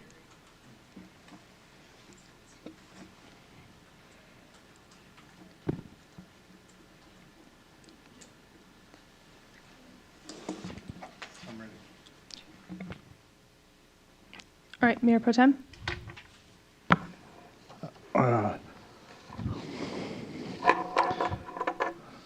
Jerry Ferguson, Lauren Westfall. Sorry, I didn't write down the full name. Karen Bright, Gabriel Weeks, and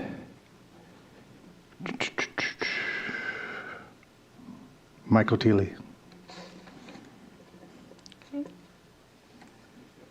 Councilmember Wyrick. Yep. Holly Barrett, Lauren Westfall, Scott Steele, Jeff Lee, and Jerry Ferguson. Even though I'm the one that said to split them up, I'm now recognizing that this is going to be a problem as well.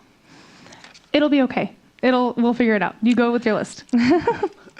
Okay. I didn't put last names, so it's going to take me a second to go back and forth. Gabrielle Weeks, Scott Steele, Michael Teeling, Lauren Westfall, and Karen Bright. Okay. All right. So for our final, and what I'm going to do right now is I'm just going to go off of who had the most, who consensus between all of us. So it looks like, oh, I wrote them down too. Sorry, I was jumping the gun. Karen Bright.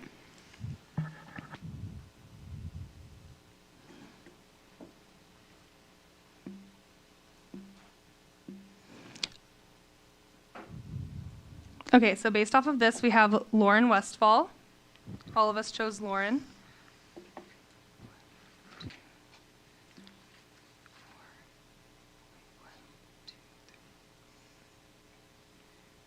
Let's see.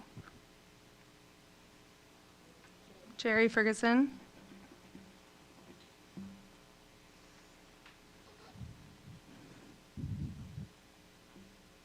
Looks like Jeff Lee.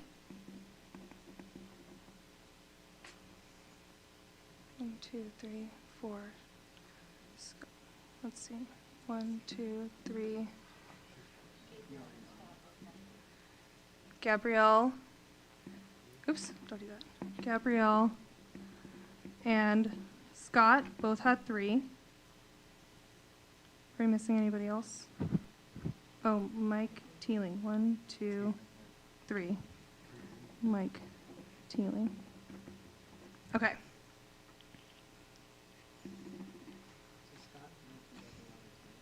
Yeah, Gabrielle, Scott, and Mike are all tied.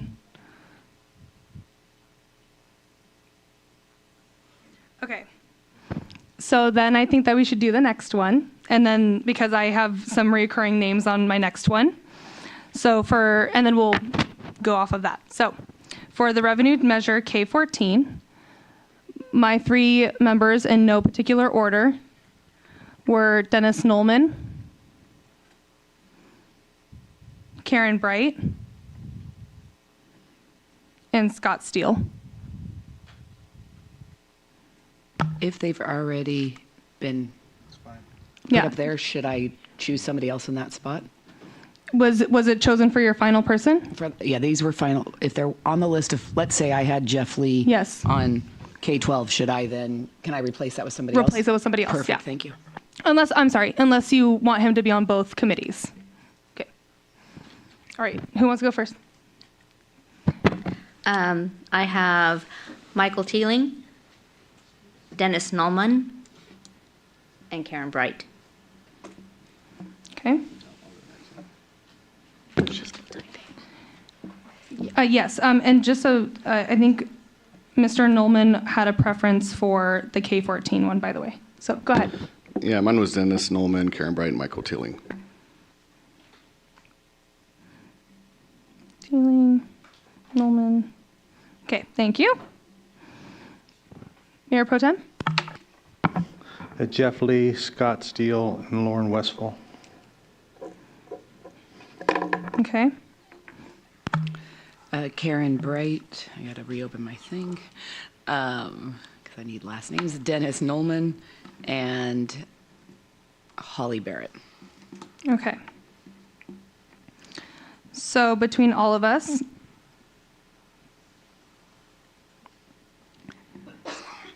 so it was an advantage to pick a committee.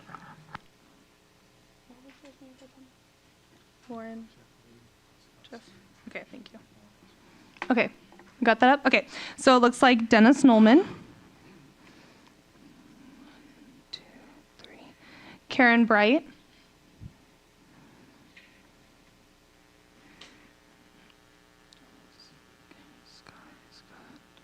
And,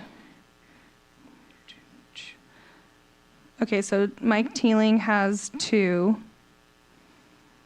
And Jeff Lee has 1, Scott has 2. So Scott Steele and Mike Teeling both had 2 on that one. So, yes. So question, so Scott Steele, Michael Teeling tied on both of them, is that correct? Yes. Maybe, I don't know if, since this process is a little open to you, should we ask them what their preference is? They might split the difference and pick one they like, but if it's the same, then obviously we'll still make our decision. That's Okay. his thought. Right. Okay. Well, so Mr. Teeling, if you had the choice to serve on what committee, which one would it be? Okay. Mr. Steele? I'll make it easy. I'll serve on that. Okay. Sounds good. Wow, we're just so collaborative. This is amazing. Okay, so Mr. Teeling would like to be on K14. Is that correct? Yes. Okay. Perfect. And then Mr. Steele will be on the transaction and use tax. Okay. And then it looks like 1, 2, 3. So Gabrielle Weeks and then also Karen Bright were high up in the list as well. So Ms. Bright, is there one that you would prefer to sit on? Okay. Can I make a comment about the why? Because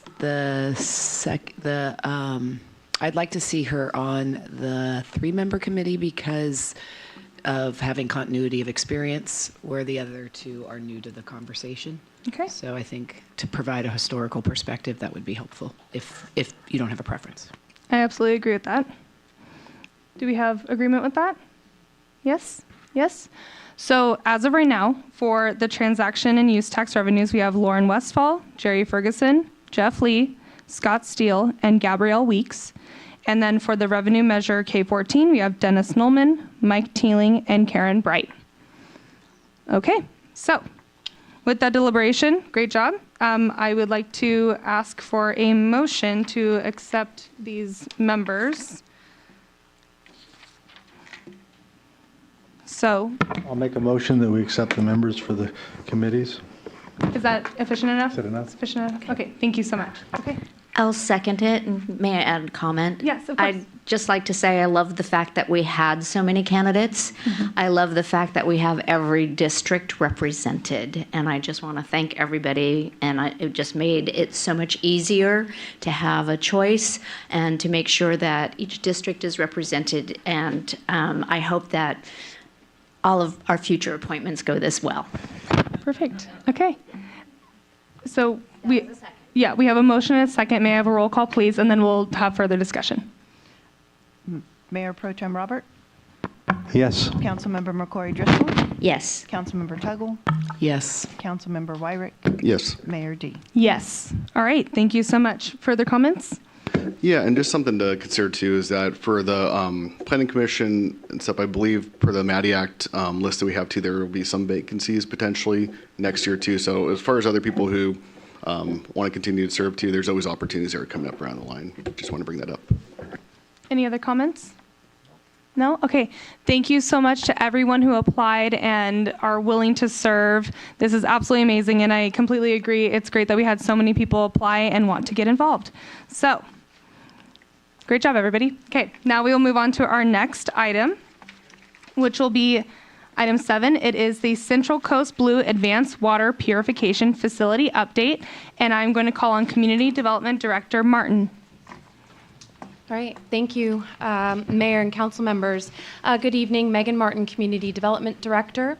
Tonight's presentation provides an overview of the city's review authority and role in the City of Pismo Beach's Central Coast Blue Advanced Water Purification Facility, a water treatment facility that will result in approximately 350 additional acre-feet per year of water being introduced back into the Santa Maria groundwater basin.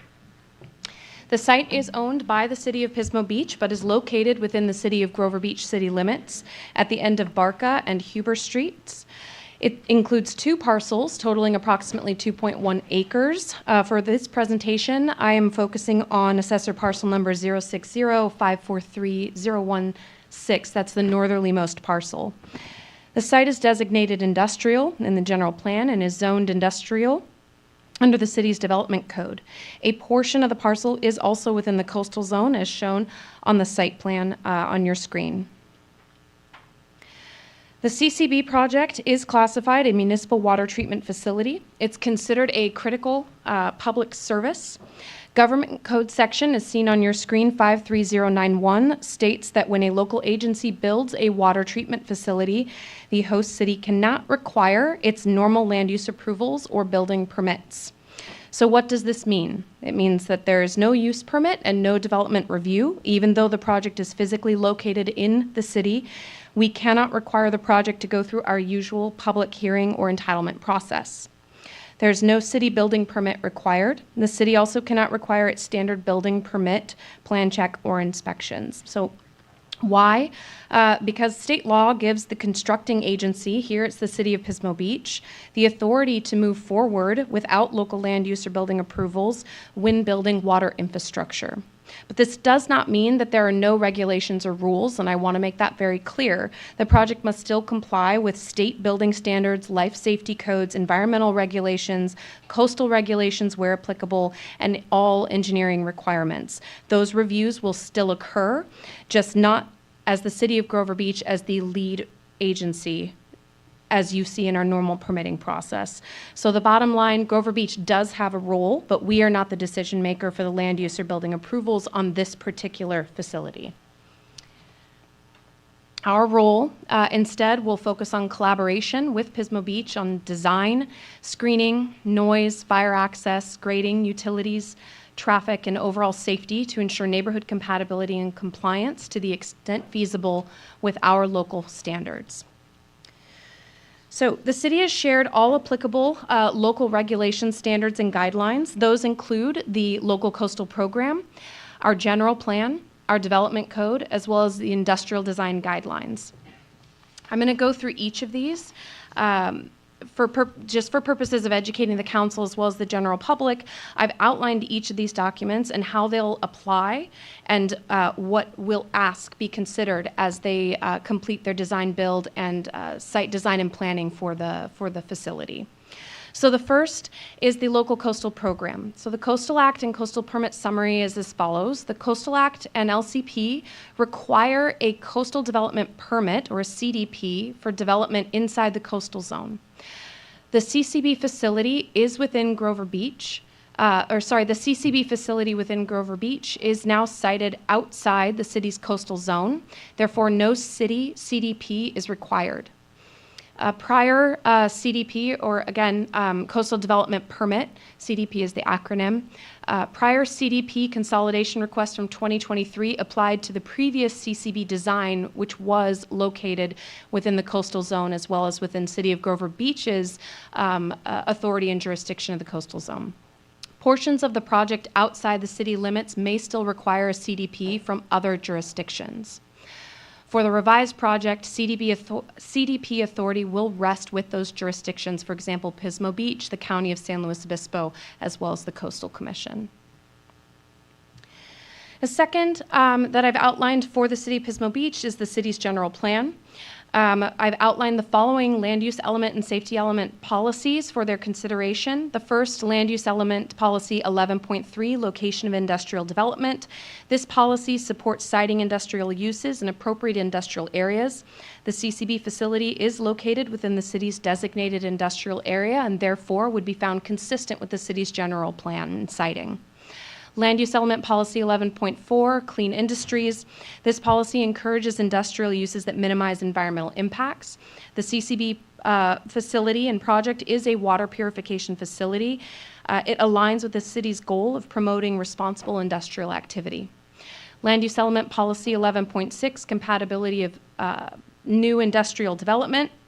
This policy ensures that new industrial projects are compatible with surrounding uses. The CCB facility is consistent with the surrounding industrial complex. There are residential uses, as we are aware, located to the southeast and south of the site. Pismo Beach intends to site the facility as far from those residential uses to support the long-term compatibility of this facility within the zone. Our safety element of our general plan outlines policy S-7.5, resilient water supply, as well as two implementation measures, 7.5.1 and 7.5.2, including partnership on Central Coast Blue, as well as supporting ongoing risk of saltwater intrusion into the Santa Maria groundwater basin. Although the city is no longer a direct partner in the current phase of the project, future participation is possible, such as contracting for potential water supply. And because the general plan is a long-range planning document and framework, the goals and implementation measures related to regional water resiliency, particularly those referencing the CCB project and multi-agency partnerships, continue to apply and guide cities' development within city limits. Lastly is on our noise element of the general plan in policy 4.3.6, stationary noise sources. So table 3 on your screen identifies the maximum allowable noise exposure for new development as a stationary noise source. The city will coordinate with Pismo Beach to ensure that the facility is designed to meet both interior and exterior noise requirements that are outlined in our general plan.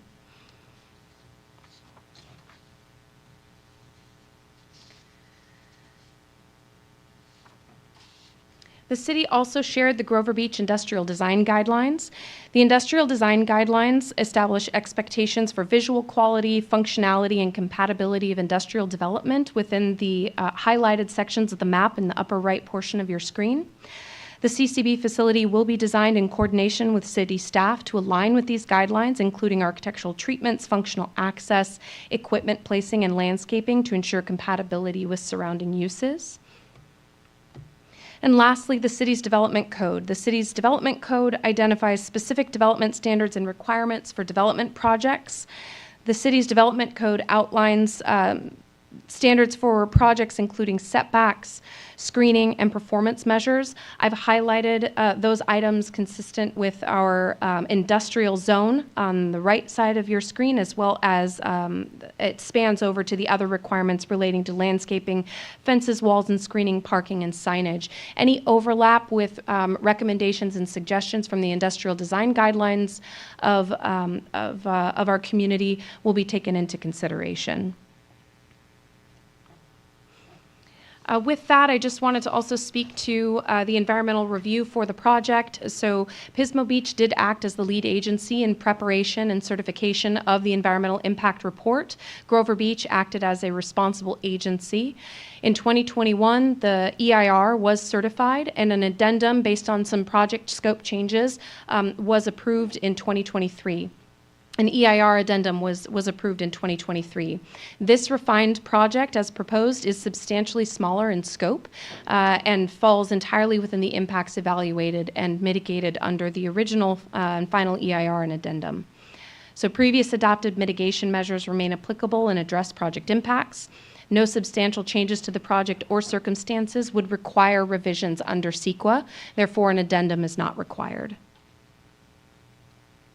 Lastly, I'd like to introduce our representatives from the City of Pismo Beach, our city manager, Jorge Garcia, and I will introduce Mr. Garcia and have him introduce his colleagues as well. Thank you. Hello, Mr. Garcia. Thank you for being here tonight and speaking to us and our community. Thank you, Mayor, council members, and staff. It's really my honor to be here today to present an update and to hopefully answer some questions. Joining me is our Public Works Director, Rosemary Gaglione, as well as our Community Development Director, Scott Graham, who joining me will help answer any questions that you may have as they come up. So we first wanted to start with an acknowledgement and a commitment to Grover Beach. We definitely understand the unique dynamics of this project and its history. And with that, we are committed to being a good neighbor. So what does that mean? That means, again, that we acknowledge the history and navigating the dynamics with this project. It's a very unique project to have had multiple agencies, then one agency, a project defined, and then modified to be a smaller, less impactful project. But knowing that, we know that it's going to require additional considerations by the City of Pismo Beach. We also want to commit to compliance with all federal, state, county, and Grover Beach regulations that apply to us. And we want to make sure that we continually listen to the various stakeholders. We've had some informal meetings. We've also had some additional formal meetings that we've sent postcards out to 300 foot radius from the project site. We want to make sure that we continue to have those conversations. I've also personally taken several phone calls and emails from many of the residents that live immediately around the project and continue to be committed to doing that moving forward. Again, we understand the uniqueness of having one government entity performing work in another. And this is just on the early phase. The other thing that we did is we did move forward with a communication and engagement plan in order to make sure that we're hitting all those stakeholders, not only the residents and the businesses around, this legislative body, the staff, the county, other regulatory agencies, the media. We know that this is a project that is going to have various stakeholders, and we want to make sure that our commitment is to continual communication throughout the process. That's the permitting, the construction, and then ultimately the operation of this facility. All of which with the main purpose of making sure that we protect that NCMA groundwater basin from saltwater intrusion. So what is Central Coast Blue? At a very high level, it's an advanced water purification facility. This is tried and true technology. This is not something that has never been done before. This is something that we know has been proven to work throughout the state of California, across this country, and around the world. It has three basic components, and that includes microfiltration and ultrafiltration, reverse osmosis, and then ultimately UV disinfection and advanced oxidation before it's injected into the groundwater basin and then ultimately extracted for municipal production. So as I mentioned, this is not new technology. On this screen is the latest from the Water Reuse California Conference, where there is over 700,000 acre feet per year of water that is currently in development throughout the state of California. The areas that you see shaded in a kind of yellowish tone are where potable reuse projects already exist throughout the state. So again, this is not new technology. This is simply modifying and adapting that proven technology for our local use here. So the project at a very high level takes the Pismo Beach wastewater treatment plant effluent. We are not relocating our treatment plant into Grover Beach. It is operating on Frady Lane adjacent to our baseball fields. It will remain there and stay there. There is no plans to relocate or move that facility. Again, our wastewater treatment plant will stay in Pismo Beach. We will then utilize the property here in Grover Beach for the advanced water purification facility. Once that water is treated, the brine goes back into our existing ocean outfall and then out into the ocean, meeting all state regulatory and federal regulatory requirements. So what does this facility look like? It is a modern industrial facility. These are conceptual drawings. We haven't gotten into final design, and based on some of the feedback that we've been hearing at your community neighborhood meetings, we're committed to making sure that we refine that design to make sure that it's compatible, meets all of your design guidelines, and that we'd be working with your staff on what that final product looks like. But at a high level, you see a building in a commercial zone with exterior tanks, exterior facilities. This cutaway kind of shows the high level of it, which is motors, storage tanks, filtration systems, all of which located in a modern facility that we would be operating within the city of Grover Beach. So how is this project different than the previous version of the project? So while it is still very much using the exact same technology, what we are doing is we scaled the project down significantly. That scaling down eliminated a lot of the pressure points that previously existed. So as mentioned by your staff, it's now 350 acre feet is what we're anticipating initially, with a potential capacity of up to 600 acre feet of water. We would only have one injection well now that would be on site. And instead of 8 monitoring wells, we would only have 2. And most significantly, the amount of pipelines has decreased dramatically. Rather than 17,000 linear feet of pipe, we now are only at 2,500 linear feet. So a significant decrease on the impact to the project. Again, this shows a high-level overview of what the site looks like. The yellow line is our existing ocean outfall that we co-own with the sanitation district. The orange line represents where we would capture the water. The pink line represents the brine that would leave the facility and go back into the existing ocean outfall on that site. There has been a question here in terms of the facility and whether we'd be accessing it on Calvin. The simple answer is no. Other than for during construction, it's industrially zoned off of Huber. We would be taking access off of Huber. We would not be operating the facility off of Calvin Court. We acknowledge and understand that is a residential street, and we want to keep the integrity of that, understanding, of course, that it abuts an industrial zone. But again, our commitment to being good neighbors on the operation of the facility. So why is this project being located where it is? Why is it not in Pismo Beach? We understand that is the million-dollar question, so to speak. So we want to answer it very directly. You've seen this overview a few slides ago. It's this red area. It's our groundwater basin. It's our shared groundwater basin for Grover Beach, Arroyo Grande, Pismo Beach, and Oceano. So because that is where the basin is, because that is where we have seen saltwater intrusion in the past, that is why it needs to be sited where it needs to be. It can't be in Pismo Beach because it's technically outside of that basin. The basin that we're trying to protect, our existing source of groundwater, that is why it is situated where it is. Has to be immediately adjacent to that ocean outfall, and then ultimately to protect where saltwater intrusion could potentially jeopardize that, again, joint basin that the entire South County utilizes.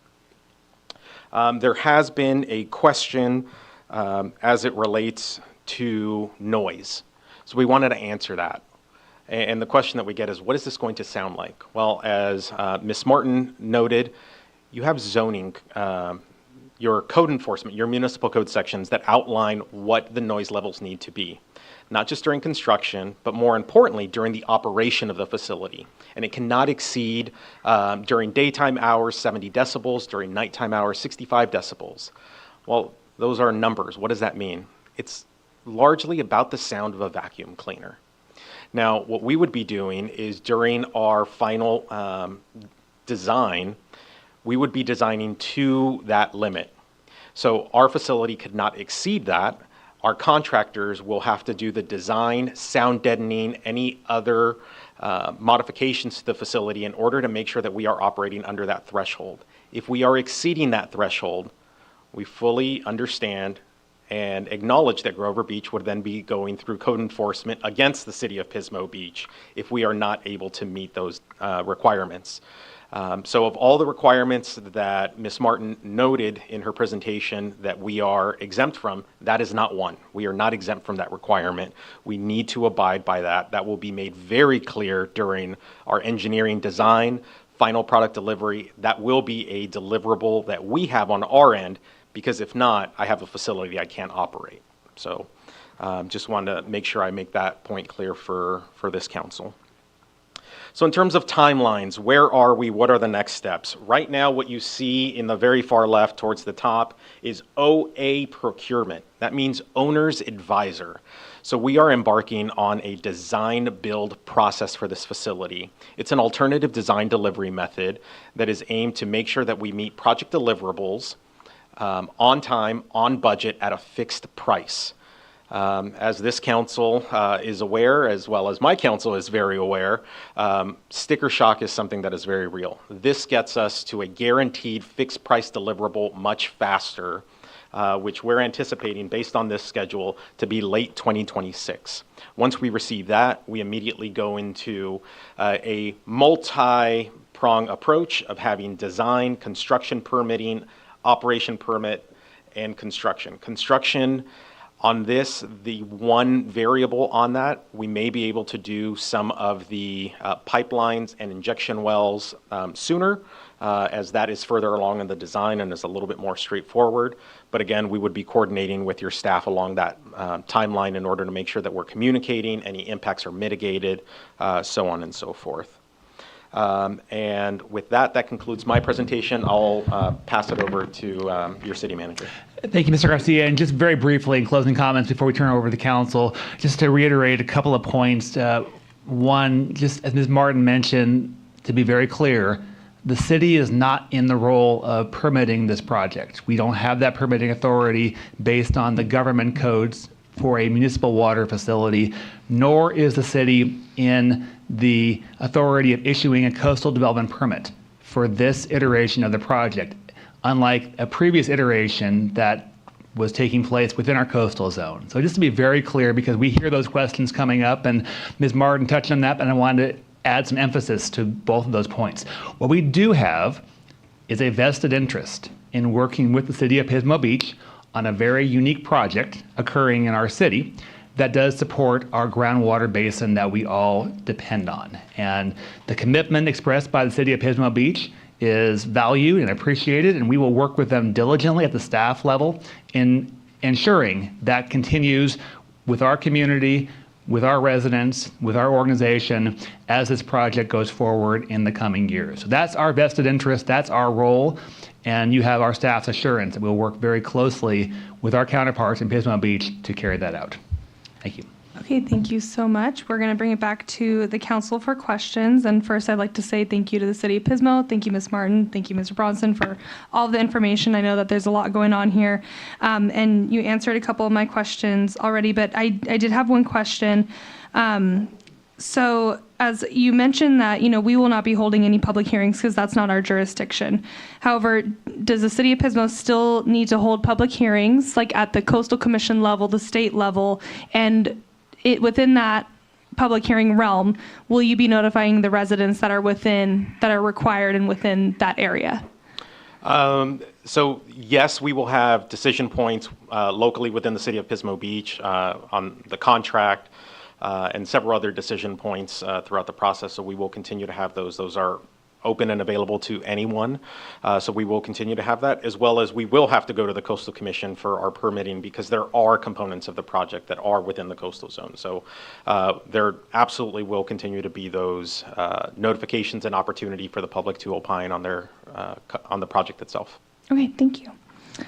Questions to my left? And thank you all for presenting tonight. And a few things, I've heard from the residents. I was there and stuff at the community meeting that you all held too. So I just want to get one of those bottom line questions out of the way, which is that residents asked then and asked me. So for the city of Grover Beach, just to be clear, can it pause, delay, or deny this project? That's what people asked me, and I just want to get clarity on that part. It's been said in different ways, but I want to put it in the words that people asked me. The answer is no. Okay, that's pretty clear. And with that too, since the same residents around there too also were asking as far as the city's role. So what things actually do come to the City of Grover Beach's Planning Commission, City Council through this different timeline, if anything, outside of the staff involvement? So to clarify your question, you're asking what will come before the Planning Commission or the City Council from City of Grover Beach staff relating to this project? Yes, if anything. No component of this project will come before the Planning Commission, City Council.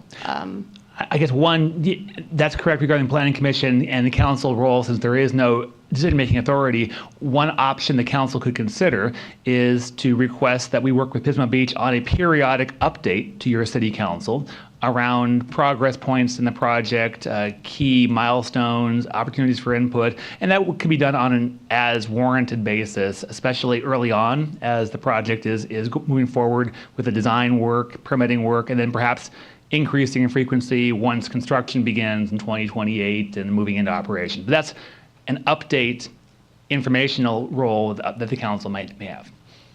Okay, and then also as people have seen too, as far as the signs around those different neighborhoods where they're saying, Pismo's wastewater site.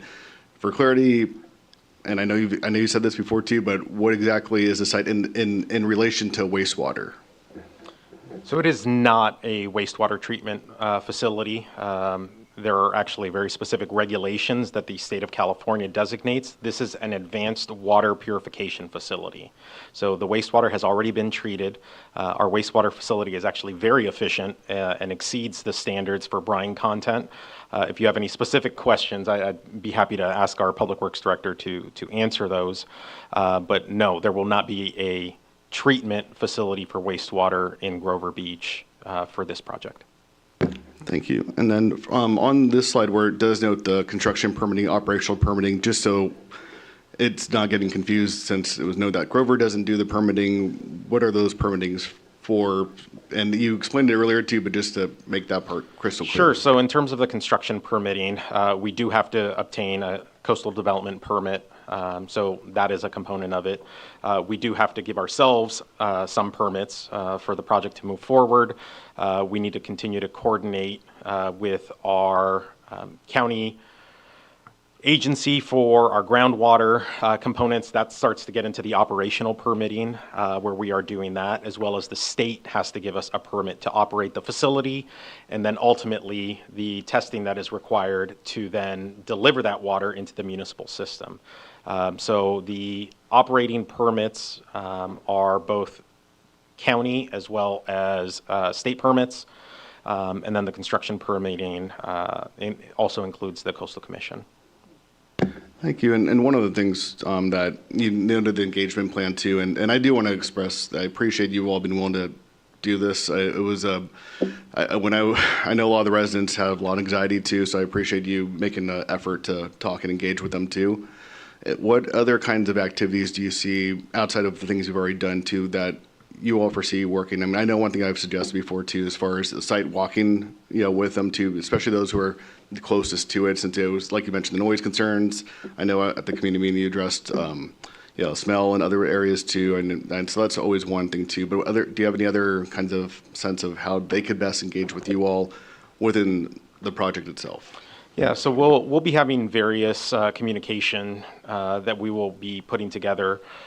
We ultimately will have a dedicated construction page. That way we can have up-to-date information. Community meetings, I think especially, we've heard your community loud and clear that they want us to be involved and engaged in the community. So that means we will be on site, boots on the ground. This is not going to just be an email distribution saying, here's what you have. But at the same note, we will have that because we do know some people absorb that information better or want to see it in writing. So we will have that. We'll have a robust media strategy because we know that there will be interest beyond those that are just immediately around the site. Well, that is where we will focus the majority of our communication related to the project construction, right? Because that's where the impact is during construction and some of those questions.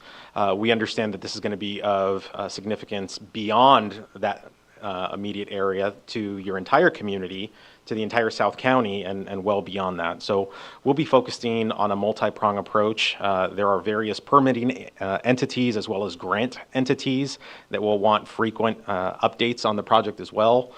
So we'll be having to go through that, which is why we wanted to engage and put together that plan so that we are looking at the multiple components of it. One of the things that also came out during that meeting was concerns with those that are immediately adjacent to the facility. I did personally speak with the homeowner that lives most closest to the project. He requested and expressed concerns about his foundation. The city of Pismo Beach has offered to do inspections of his home before the project starts and then do an inspection after.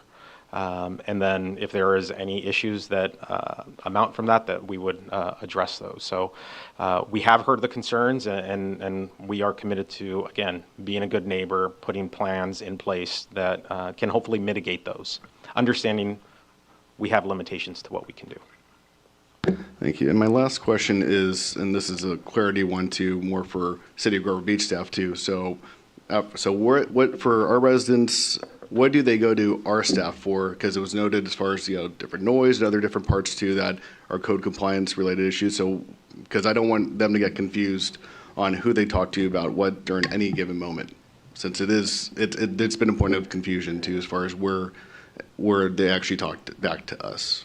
Yeah, understood. I think that confusion kind of also may stem from the fact that the project's been put on hold and Pismo Beach has gone back to the drawing board. So with the robust community engagement and outreach program that City Manager Garcia has initiated and will continue with his team, will ensure that we're connecting very closely with them every step of the way. I don't think that it would necessarily be appropriate to have an additional landing site on our website for information. Instead, something that connects them directly to the Pismo's information page. And we will coordinate as best we can. If people have questions about what regulations or standards might be required, should it have been land use entitlement or a building permit subject to our codes, happy to walk them through what we're going to be asking of them and then match that with what will actually be done. But as City Manager Garcia already stated, their intent and they're dedicated to doing things in compliance with our local standards as well as with federal and state. Okay, so as far as the part that the staff report you presented that mentioned the areas that the city is involved to, that's basically the areas that they should be reaching out to City of Grover Beach staff. Anything relating to our regulatory documents, our planning documents, they are more than welcome to reach out to community development staff, me in particular. Any project design specifics, they need to reach out to City of Pismo Beach, and we'll work to have a link on our page that then links to their landing site, so as to not have any conflicting or inconsistent information. Okay, thank you. Those are my questions for now. Councilmember McCrory Driscoll. Again, more for public record than anything else, and thank you again for being here this evening. What is our financial involvement with this project? There is no financial obligation, commitment, debt service, or anything by Grover Beach to this project. Great. This is being borne 100% by the City of Pismo Beach. Okay, thank you. And along with that, what is our participation in Central Coast Blue? There is no participation other than the communication, the outreach, and the engagement, and that the project happens to be located within your jurisdiction. Okay, thank you once again for clarifying. I appreciate you. Councilmember Tuggle? I think everybody got the questions answered that I had. Okay. Mayor Pro Tem? Thank you for coming tonight. We appreciate it. Mr. Garcia, I had a couple of questions that you've answered several meetings, but I just want to clarify. You said the noise levels were about the sound of a vacuum cleaner, and to some people that's not very loud unless you're sitting in an easy chair and someone starts vacuuming near you. So where does that noise level end, if you will, at the property line? If it passes past the property line, then it's a code violation? I won't speak to your code enforcement That'd be more process. of a question for Megan. So if they were, say, I was in my front yard and I had decibels of 70 in my front yard, would that be a violation? Potentially, yes. So if requested and it was an alleged noise complaint and violation of our municipal code, we would likely see to test it in several different locations, both on the property as well as off the property with the request of the complainant. And then we would work with Pismo Beach to provide any additional sound deafening and or buffering to capture that noise so that it doesn't leave the property. Okay, and with that being said, Mr. Garcia, do you see that those noise levels would go that far, or would they stay more inside the building? We would try to capture them inside of the building, which is why we would, again, Design. the drawings are currently just a conceptual design. Right. Okay. But to the extent that we can get all of that noise generating equipment indoors to the greatest extent possible, acknowledging there may be some things that cannot be, but to the greatest extent that we can, again, noting design, cost, and configuration requirements, we don't want to get anywhere near that level. Our goal is not to be anywhere near that limit. Right. We definitely want to be well below it to the extent we can. Very good. And your commitment to keep the building as far away from residents is just a commitment that is not requirement, if you will. It's just something you plan on doing. Very good. And I have had some people, as you stated earlier, in regards to vibrations in their structural home foundations. Is this something that's going to be, other than during the construction, that's going to be vibrating a lot? No. No, just the motors running and such like that. Really, the only component that would even remotely have that type of impact would be the drilling of the injection well, and that is a very limited period of time. In that entire 2-year construction window, it's a few weeks. Okay, very good. And you're responsible, or taking responsibility if any damages happen to people's structures, okay? Absolutely. And the smells, people ask about the smells, but there wouldn't be any smells during this process? No, it's a closed loop system, so there is no open air tanks. Okay. Again, a lot of those things, certain facilities have a component of wastewater treatment and also advanced water purification on site, having both. So often the smells can be confused as to which process is happening. There is no open air component to this system for the facility in Grover Beach. Very good. And the facilities itself is probably minimal employees, right? It's just basically runs itself and people watching over things. Very good. Thank you. That's all my questions. Okay. Any other questions before I open public comment? And of course, so the infamous street question. So as far as when construction is occurring, what's the responsibility of any damage done, or degradation of the streets does the city of Pismo Beach, per our own ordinances, basically have to restore it to? So we would follow your city standards. So whatever the city standard requirement is for trenching and then ultimately the repair of that roadway, we would be doing. We did confirm that the road sections within Grover Beach that we're impacting, so 4th, a little bit on Calvin, and then the sewer lateral on Barca, those streets have not been repaved. And we do not project that those are being impacted during the timeline that we have. If for whatever reason the community were to accelerate any of those projects, we definitely would work with your community, your public works director, city manager, and make sure that we are coordinating efforts. But that's why we want to try to get the pipes done as quickly as we can, and then leave the on-site work for the components that are going to require the lengthier permitting process. Thank you. Okay. All right. Thank you so much for answering those questions. Okay. So now I will open for public comments on this item. So I have a couple speaker slips here. Donna De La Rosa, followed by Kelvin Kovduck.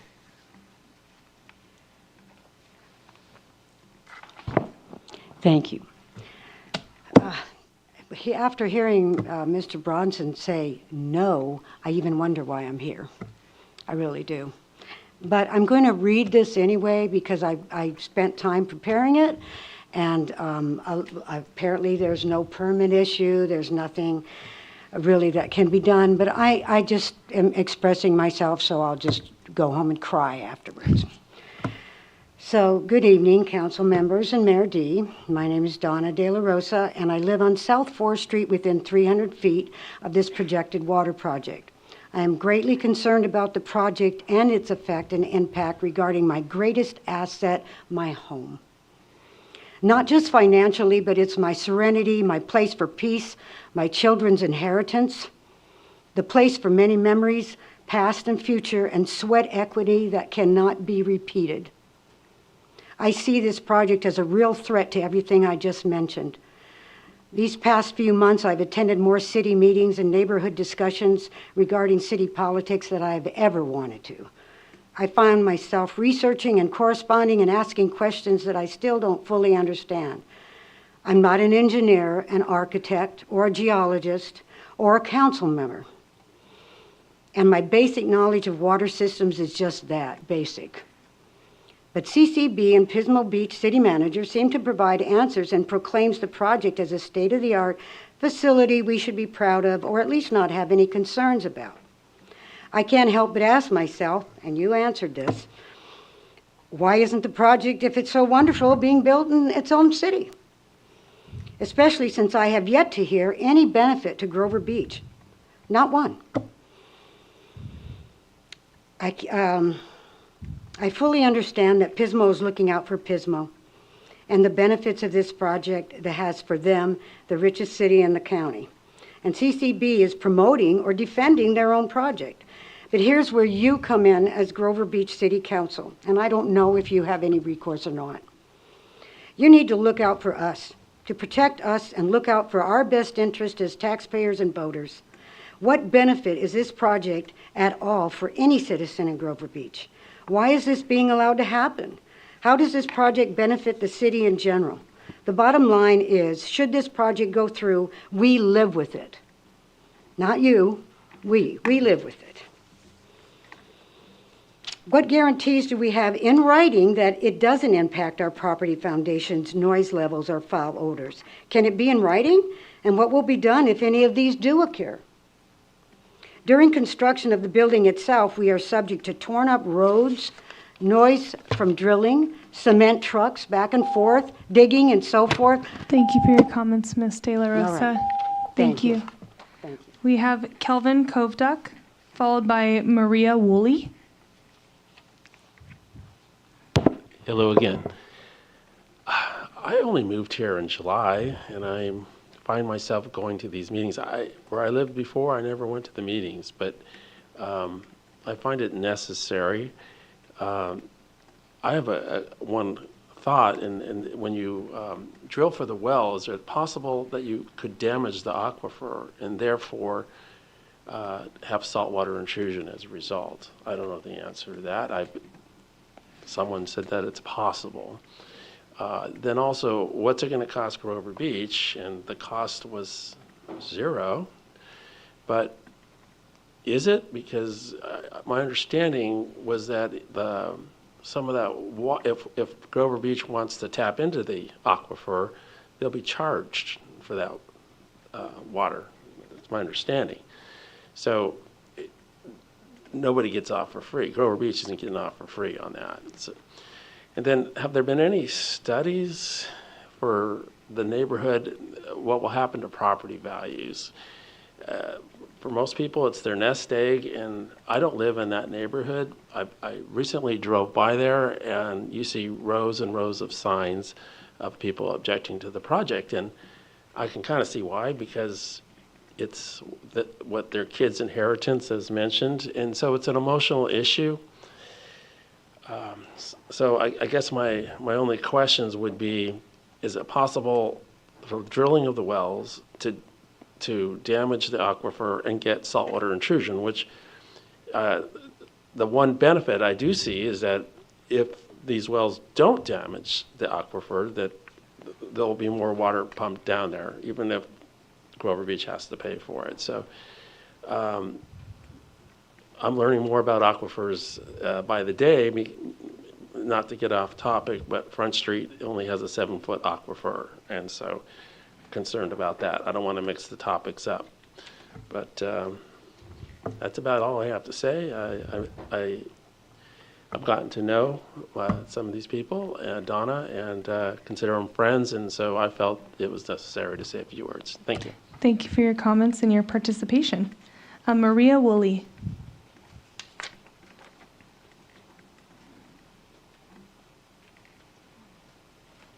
Thank you for having me, late entry. First of all, I'd like to thank Mr. Garcia for being neighborly. I really appreciate that thought of how this project will impact our neighbors. But I had one question come to mind. Are there any potential risk to the aquifer if something should go wrong? Could this, or like potential contaminations? I just don't know enough about this. I know it sounds very high-tech, and it's common practice along the state. But you know, if something went wrong, what could it be? And that's, I don't exactly know how to phrase it in the most strategic way to get the right answer. But I hope you understand. Well, thank you for your time. Thank you for your comments, and I like your sweater. Is there anybody on the, sorry, does anybody else wish to come up and speak on this item?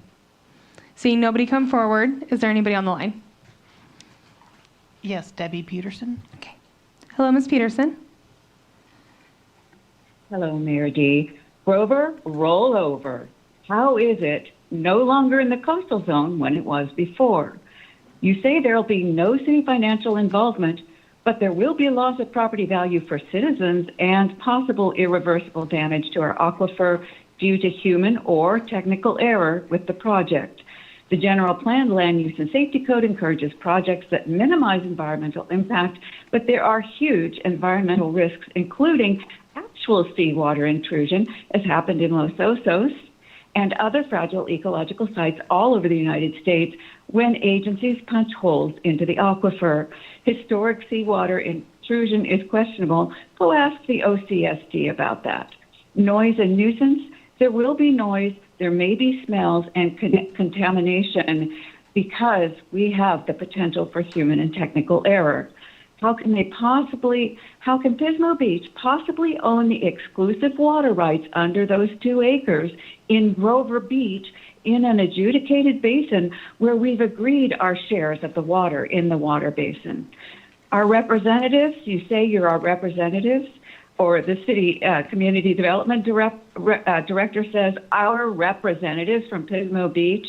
Excuse me, they are not your representatives. They are not our representatives. You, staff, and city council are our representatives. This project is the same as doing desal. It's almost the same process, almost the same cost. So why don't you just do desal in Pismo Beach without risking our property values and our aquifer? Do it potable in Pismo. Why haven't you looked at the other options since the initial report started in 2012 and completed in 2015? You have heard from us, Mr. Garcia. Oh, sorry, sorry, Jorge, I can't remember your last name.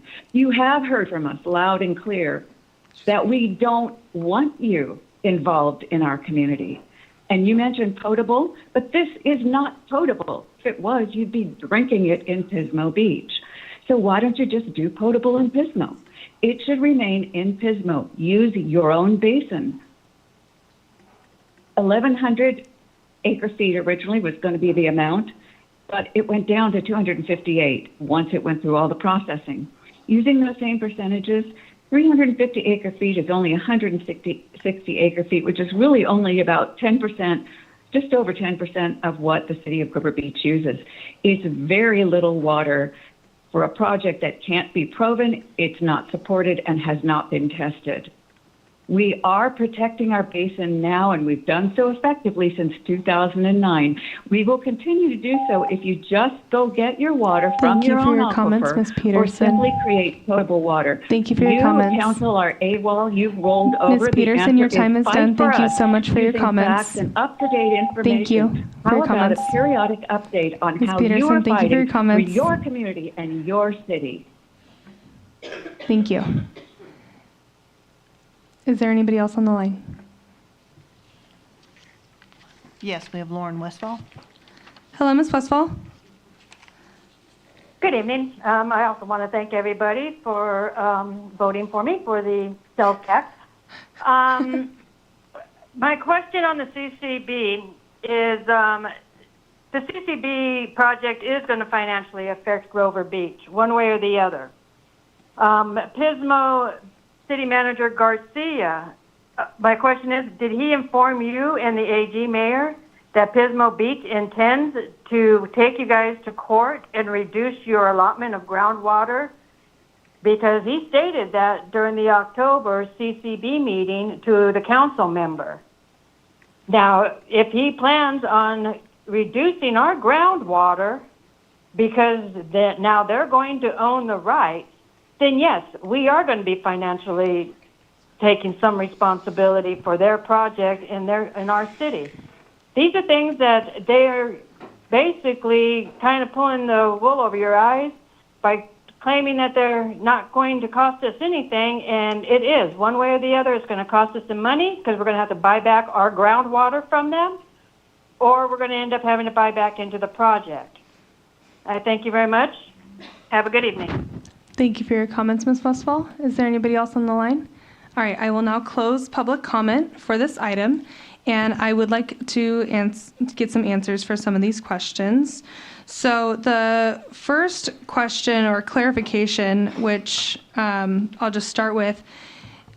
So my understanding is that, we still have our groundwater basin, and your project is just adding more water to the basin.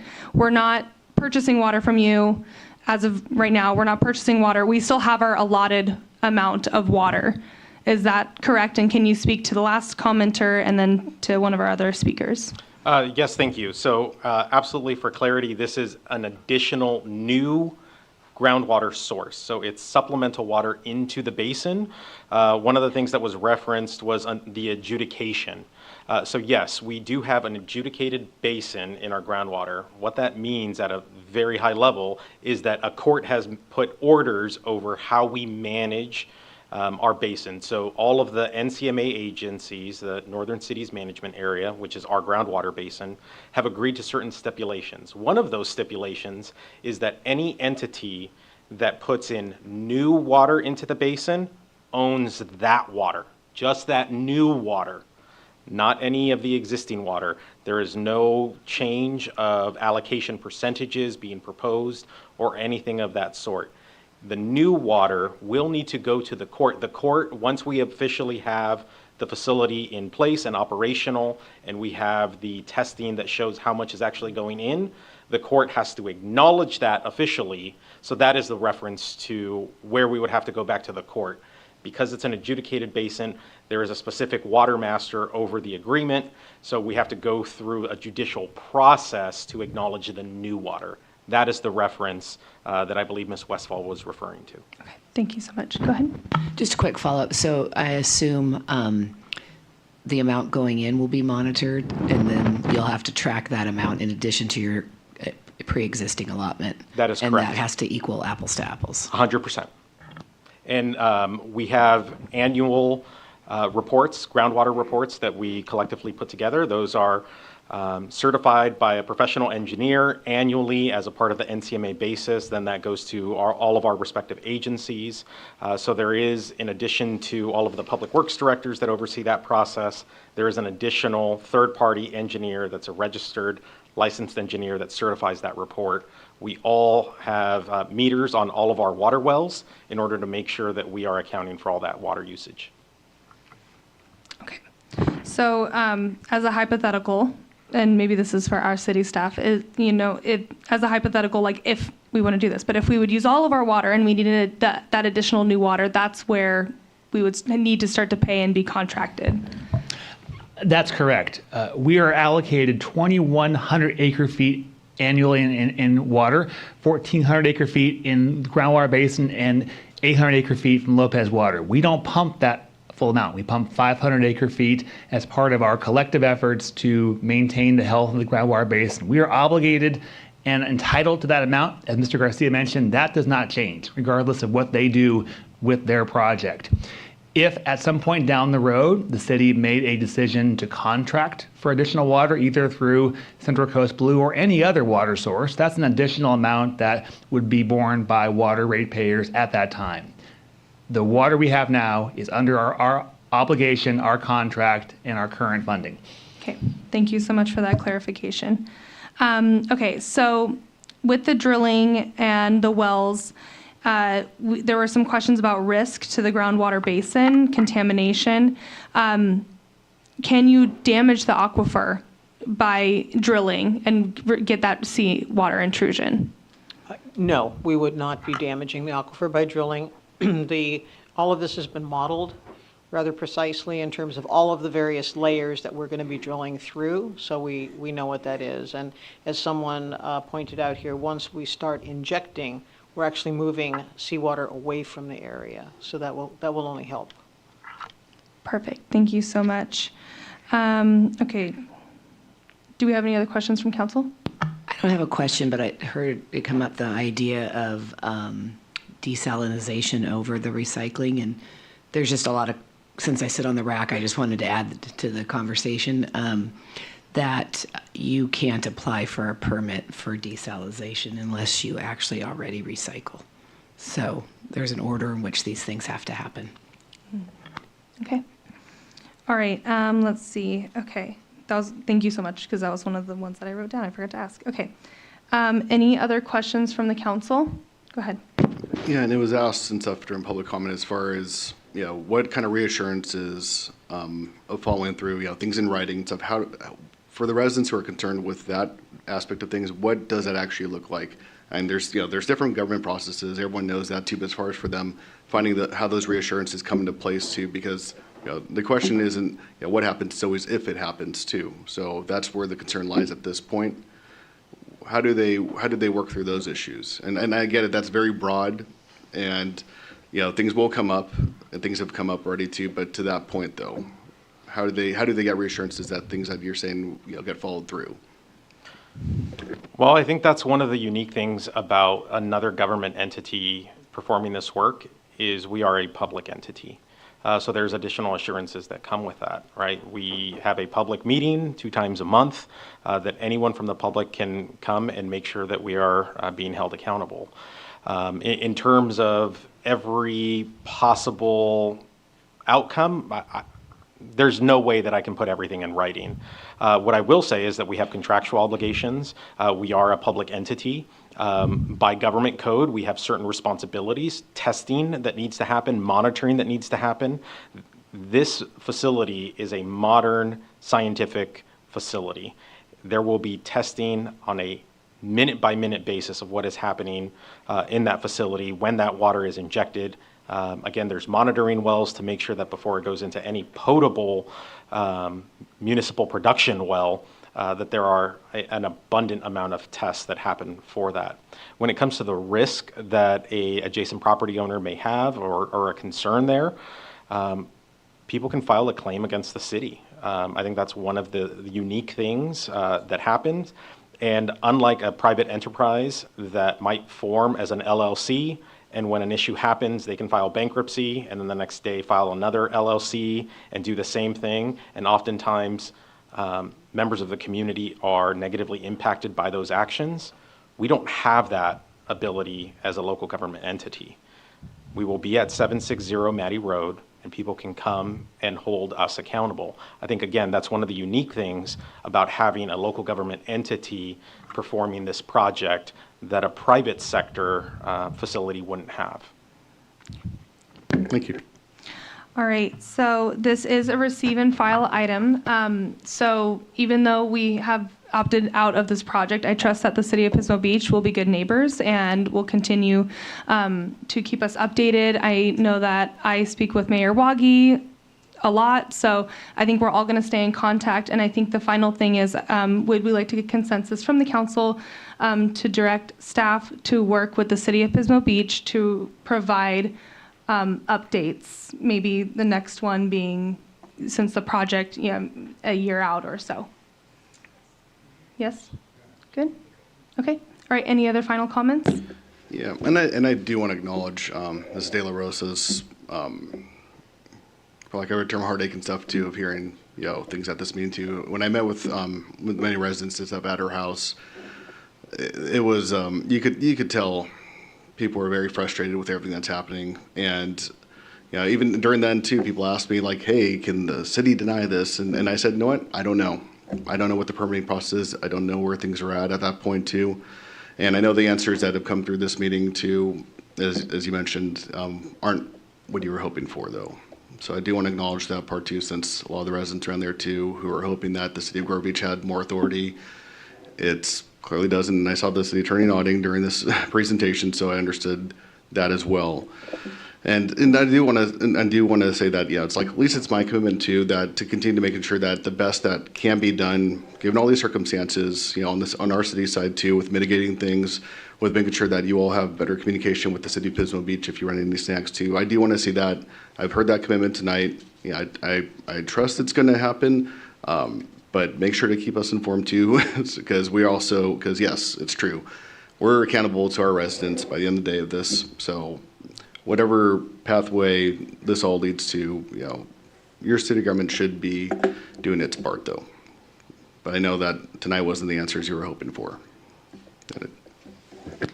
Thank you to the City of Pismo Beach for coming out to our council and speaking to us about this project and just keeping us updated, and for listening to our residents and doing community engagement opportunities. So thank you very, very much. And thank you, Community Development Director Martin, for the presentation. And that's it for that item. Any other comments? No? Okay, thank you so much. I appreciate you. And now we will move on to the 2026 City Council assignments to boards, commissions, and committees. City Manager Bronson. Thank you, Mayor. Just very briefly, this is really a check-in with the council on your existing assignments to outside boards, commissions, committees. Typically, when there's a new council, we go through a very detailed process and go through each committee. You have current lists of assignments, and so your council may opt to just carry those over into 2026, or you can make any amendments as you so fit. And we will ultimately, I think, look for a resolution at the end of the item that will enact that and move forward with the committees in 2026. So again, Mayor, it's really I think if there are any changes by exception, otherwise the list of representatives can continue in 2026. Wonderful. Okay, I just want to open this and ask council members, do you have any, okay, so first of all, do you have any questions? Does anybody have that they want an assignment that they maybe want to switch with anybody, or are we any questions? And then I'll open up public comment. Any questions first? No, I just think I should get a degree in water. Okay. All right. Honorary, of course. Okay, I will open up public comment on this item. If anybody wishes to speak, you may come up. Seeing nobody come forward, is there anybody on the line? Okay, I will close public comment for this item. So does anybody wish to switch any assignments, or are we all good with what we have? Good, good, good, good. I'm good as well. Easy peasy lemon squeezy. Okay, so now I would like to see a motion to accept those assignments without change? I'll make the motion. I'll second it. We have a motion and a second. May I have a roll call, please? Councilmember McCory Driscoll. Yes. Mayor Pro Tem Robert. Yes. Councilmember Tuggle. Yes. Councilmember Wyrick. Yes. Mayor D. Yes. All right, thank you so much. We will now go on to the appointment of Mayor Pro Tem for 2026. City Attorney Thompson. Good evening, Mayor D and City Council. This item is for the mayor to appoint the Mayor Pro Tem for a one-year appointment that will begin tonight and end in December of 2026. Again, the position is appointed for a one-year term, and the Mayor Pro Tem serves as the mayor of the city in the mayor's absence during both city council meetings and other ceremonial occasions. Okay, thank you. And for clarity, do I say who I want to pick first and then open for public comment, or open public comment first and then? I recommend public comment first. Sure. Okay, perfect. Well, then I will open public comment on this item. If anybody wishes to come up and speak. Seeing nobody come forward, is there anybody on the line? Perfect. I will close public comment. And I have decided to appoint Mayor Pro Tem Robert to continue as my Mayor Pro Tem. Thank you so much for your service and for all that you do and everything. So Thank you very much. just thought I could keep the ball rolling. I'm honored. Now you're I Mayor accept. Pro Tem Robert. Oh, no. Someone had to say it. I love it. Any other comments from council? No? Okay, thank you. Well, then I do not need to have a motion for this, correct? Okay, thank you so much. All right, so now we will move on to council committee reports. I will start with Council Member McCory Driscoll. I just have one report. Visits Locale met last Thursday. Couple of things is that without spoiling what their new advertising campaign is going to be next year, their current campaign, Life is Too Beautiful to Rush, has served us well the last 3 years for the county, and they are coming up with something new for us. They did report on different things that are going on within the state and within the county, and conversations that are going on right now to support us during the international soccer tournament that's coming to LA, and how we in San Luis Obispo County can take advantage and how we can participate. And they reported on recent trends in hotel stays, vacation rentals, etc. Hotels are down slightly, vacation rentals are up slightly, but I think that's more record keeping than anything else. And we've got a whole slew of new rooms coming in over the next 6 years, I want to say, is what they reported to us. But overall, they're doing a great job, and that's it. Thank you. Thank you very much. Okay, Councilmember Tuggle. All right, everybody met. So I'll try to be brief and state the things that are pertinent to our area. HSOC, biggest things were that we awarded the contracts to the different agencies who are doing work in the different communities. 5 Cities Warming Center is up and running.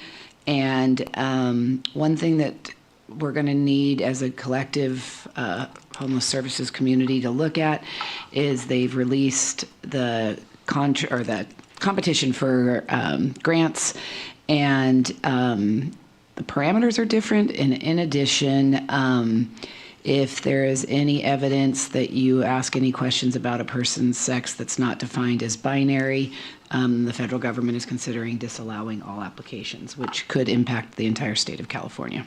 So that's something that we're watching as it's just been released.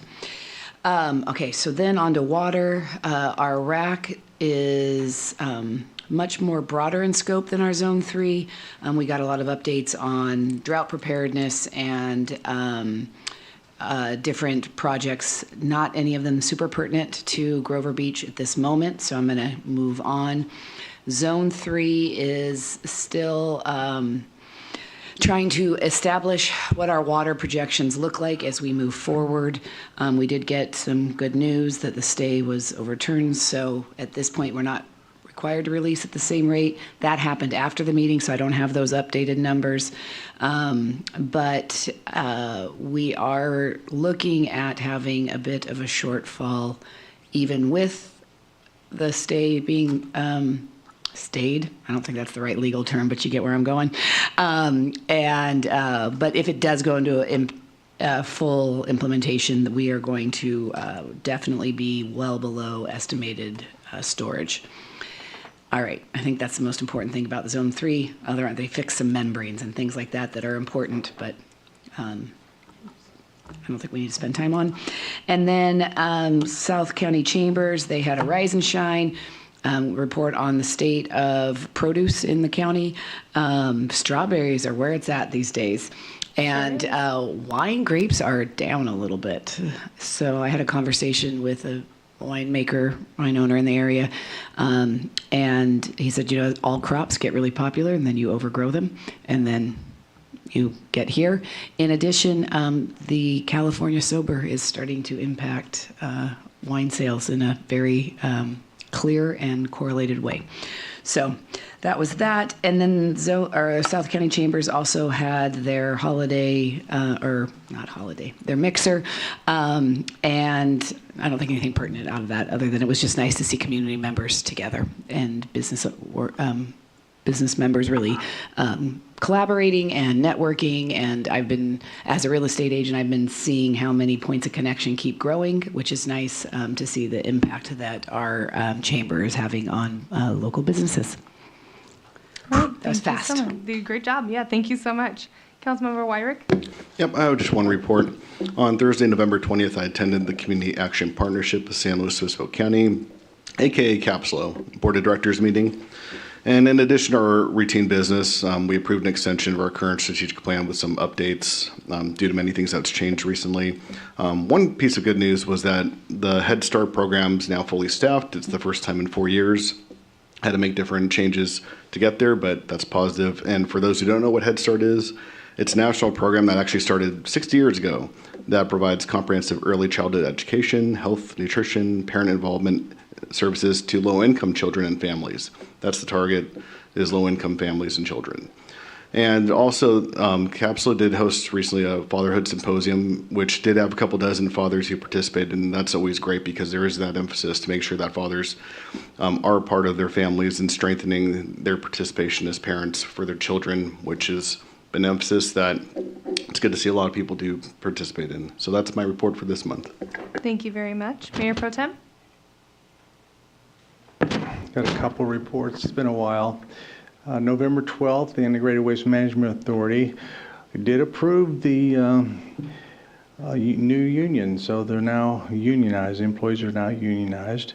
We've also approved a committee to work on the update of employee handbook and approved the calendar for 2026, approved a contract with the Science Discovery Center post-sale. The owner, Mike DeMilo, owned the Scientific Discovery Center, which is an educational outreach. They go to schools and teach kids how to recycle and what they should recycle, and it's a very good program. He's been doing it for a long time, and he's finally decided to retire, and he sold the business, but he's going to stay on to help that business carry on, and we approved that.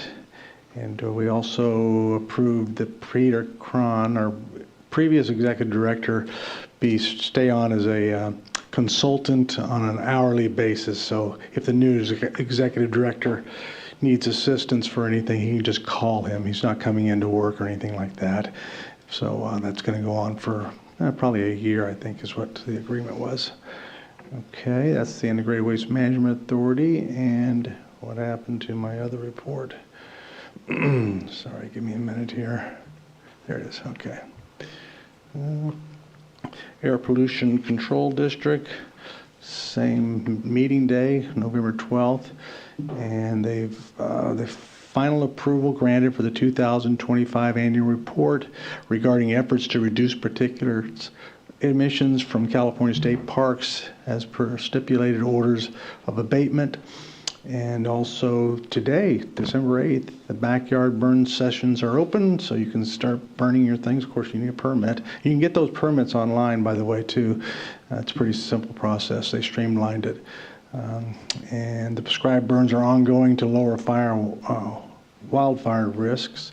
And they're continuing to monitor air quality with alerts on wildfire smoke and blowing dust as the area struggles in the ozone and PM10 standards compliance. And if this is interesting to you and you want to know about it, you can find all this out on the SLO County APCD, Air Pollution Control District website. That's it. All right, thank you so much. And I did not have any committee reports, so we will now move on to council communications. And before I call on everybody, I wanted to address one of the comments.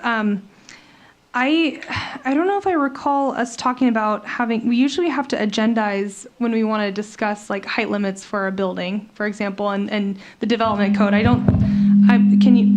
Whoops, daisies. I just don't recall us like agendizing it or anything. Can you speak into that, Mr. Bronson, about sorry for our microphones. Try it again. Yeah, good. I think it's working. Okay, good. Okay, cool. Yes, thank you, Mayor D.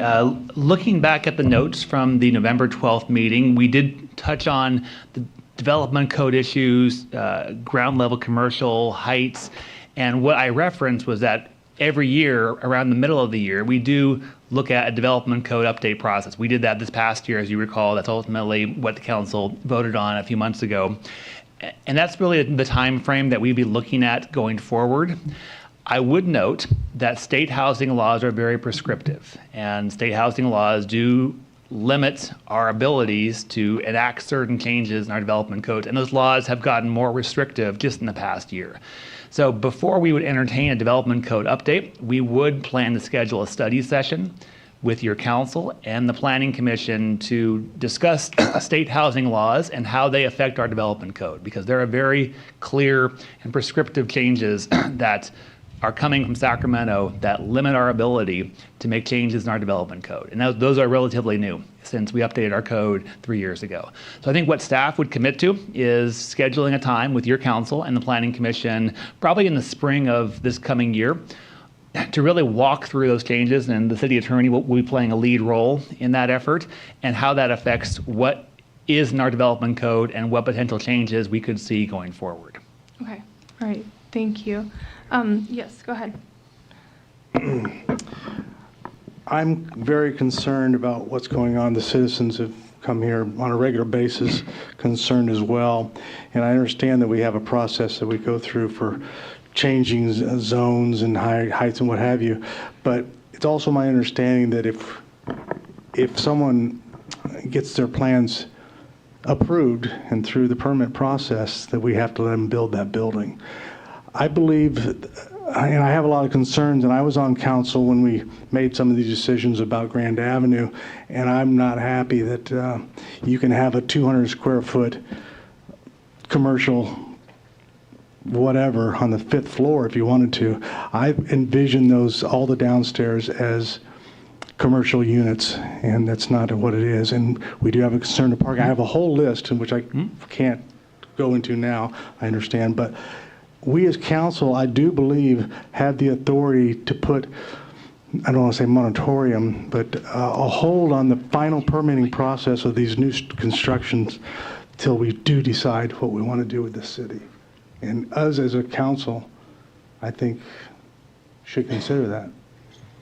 So the city council is required, and the planning commission and the city staff, to approve and allow projects that currently conform with the city's code. Right. And there is no ability to place a moratorium on projects until a code update is made. But let me know if that isn't exactly what you were saying. That's exactly what I was Okay, saying. yeah, So so- we can't put a hold on new permit until we decide how we want our city to look. Right, that's correct. Okay. That is not permitted, especially with respect to housing, but the same is true for commercial projects Mixed as well. use, Right, commercial. right. Okay. Yes, sir. We have heard the council's direction loud and clear regarding changes to the mixed-use commercial configuration. That is something that we would plan for We just would have to plan for that in a process of updating the development code, not through having a temporary pause or moratorium until that's done. So the council has no authority to put a hold on final permits? That authority lies with the moratorium, but moratoriums are only permitted if there is a emergency public health and safety risk, and any such moratorium would have to be approved by the Department of Housing and Community Development. So it isn't as simple as just placing a moratorium. Okay. I do understand the concern about the commercial and things like that. I believe we are going to have a study session with the Planning Commission here soon regarding our circulation element. Are we able to tack that on? Our thinking is that this issue is a priority over the circulation element. We may do that through a sequential process, which is more of a standard process that we do, where the council would provide initial policy input and then goes to the Planning Commission and back to the council. If we're looking at a study session, combining the two together would be a lot for one study session, and staff believes that this issue would be more pertinent and more relevant to bring forward in a study session joint meeting with both bodies. And that would be, again, coming up in the springtime, because that will take some time to develop and organize and also see what the new bills coming forward in Sacramento as the legislative session begins in January. And every year for the last several years, there have been more and more housing bills introduced that further restrict the ability of local governments to enact housing laws locally. Okay. Okay, thank you. In this request, can I add, because my council comments were all about this idea, because I think it is important for people to understand what is possible, what is the coastal zone. If you change heights, what happens? I mean, if you take down 15 feet, you got to go find some other place in your city to put it. You can't just make it disappear. So there's like all these things that I want to make sure people understand. But adding to that also the process for getting your voices heard, because last time we were together, there was so much frustration, but it was an appeal over a project that met all requirements. So the goals that people have, I want to make them feel more empowered to effectively impact change, but simultaneously making it clear what change is actually in their purview. So that twofold. And these are all things that we can include in the study session, but I just want to make sure we don't start getting into a conversation about it. Yeah, absolutely. So do we need, I believe there's concurrence to follow this forward. And just a quick question, because this came out last meeting, except during the same part of this meeting. But the study session was explicitly mentioned at that time too. The study session, does that lead to any action, or is it just purely conversation as far as how it's set up? Because how it's set up by the Brown Act, the format set up is where it keeps it basically. So so is it just a pure informational, or is there a potential action that comes out of it as far as direction to staff? As I would see it, and the city attorney can weigh in as well, I believe it starts off with a basis of information, because there's a lot to cover with state housing laws. The Housing Accountability Act, the inability for the city to downzone unless we find somewhere else in the city to account for that zoning. We have some very stringent time limits that the state has imposed on us. So we wouldn't cover that, and I believe there would be an opportunity for the council to provide direction as part of a study session, but no action, specific action would be taken directly at that meeting. That answers my question. Thank you. Okay, thank you. All right, so now we will move on to the rest of our council communications. So Councilmember McCrory Driscoll. Just one thing quickly. I was at a nonprofit expo yesterday. There is an organization that has an overabundance of children's toys and school supplies, and they are looking for other nonprofits to donate those items to. So if anybody knows of a nonprofit in need of children's items, please let me know. Thank you. Councilmember Tuggle. I think this is appropriate now, and I think we've done it before, but can we introduce our new city attorney and explain why she's here and he's not, so that this doesn't keep coming up? Or I can answer my own question too if you'd prefer, but. Sure, I'd be glad to do that just on behalf of the city organization. We have Jennifer Thompson, who is our new city attorney. She was the assistant city attorney previously. She does work for Lozano Smith, the same firm that our previous city attorney worked for. Mr. Lamelli did move on to another opportunity with another firm. And so as part of the council's deliberations, since the city attorney is your employee, the council did review Ms. Thompson's role and appointed Ms. Thompson as the new city attorney for Grover Beach. So our contract is actually with the law firm, That's not correct. with Ms. Thompson. Correct. Okay, thanks. So nothing is different, except for he went and did something else. All right, thanks. I'm just looking forward to the parade this weekend. I've gotten to go to everybody else's community celebration, so it's our turn. And I'm glad we do it when it's sunny and warm, so thanks. I'm hoping everybody has not been doing their rain dance because I really don't want to have to cancel this one again. So, all right. Councilmember Wyrick. Oh, thank you. And if you'll indulge me too, because I don't want to have this one be even longer for our next meeting too. I just got a few things to cover that I was able to participate since our last meeting. So the first one, though, that's probably most relevant to the council is the last Thursday, December 4th, I attended the League of California Cities, aka Cal Cities, their League Leaders Workshop, since I was invited because I'm their Community Services Policy Committee Vice Chair. And the others who were invited to participate were their state board of directors, as well as other leadership from their policy committees, divisions, and caucuses. We had a few initial briefings, basically on their 2025 year in review through the legislative advocacy, legal advocacy through the courts too, a panel on external pressures on city budgets, because everyone in the state's starting to realize that that there's not many options they have to as far as how they are able to fund their services. And the 2026 outlook in the Capitol from the League's lobbyists, and also a panel of outside experts. We spent the rest of the day going through in different small groups, exercises, other feedback activities to help shape the 2025 through 2026 advocacy priorities to recommend to the state board of directors, which met the next day.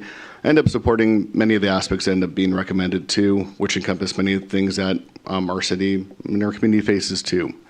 So the following day, the League State Board of Directors did adopt the 2025 through 2026 advocacy priorities, and I'll read just the titles of it, not the full paragraphs. But number 1, protect and enhance local revenues and expand economic development tools.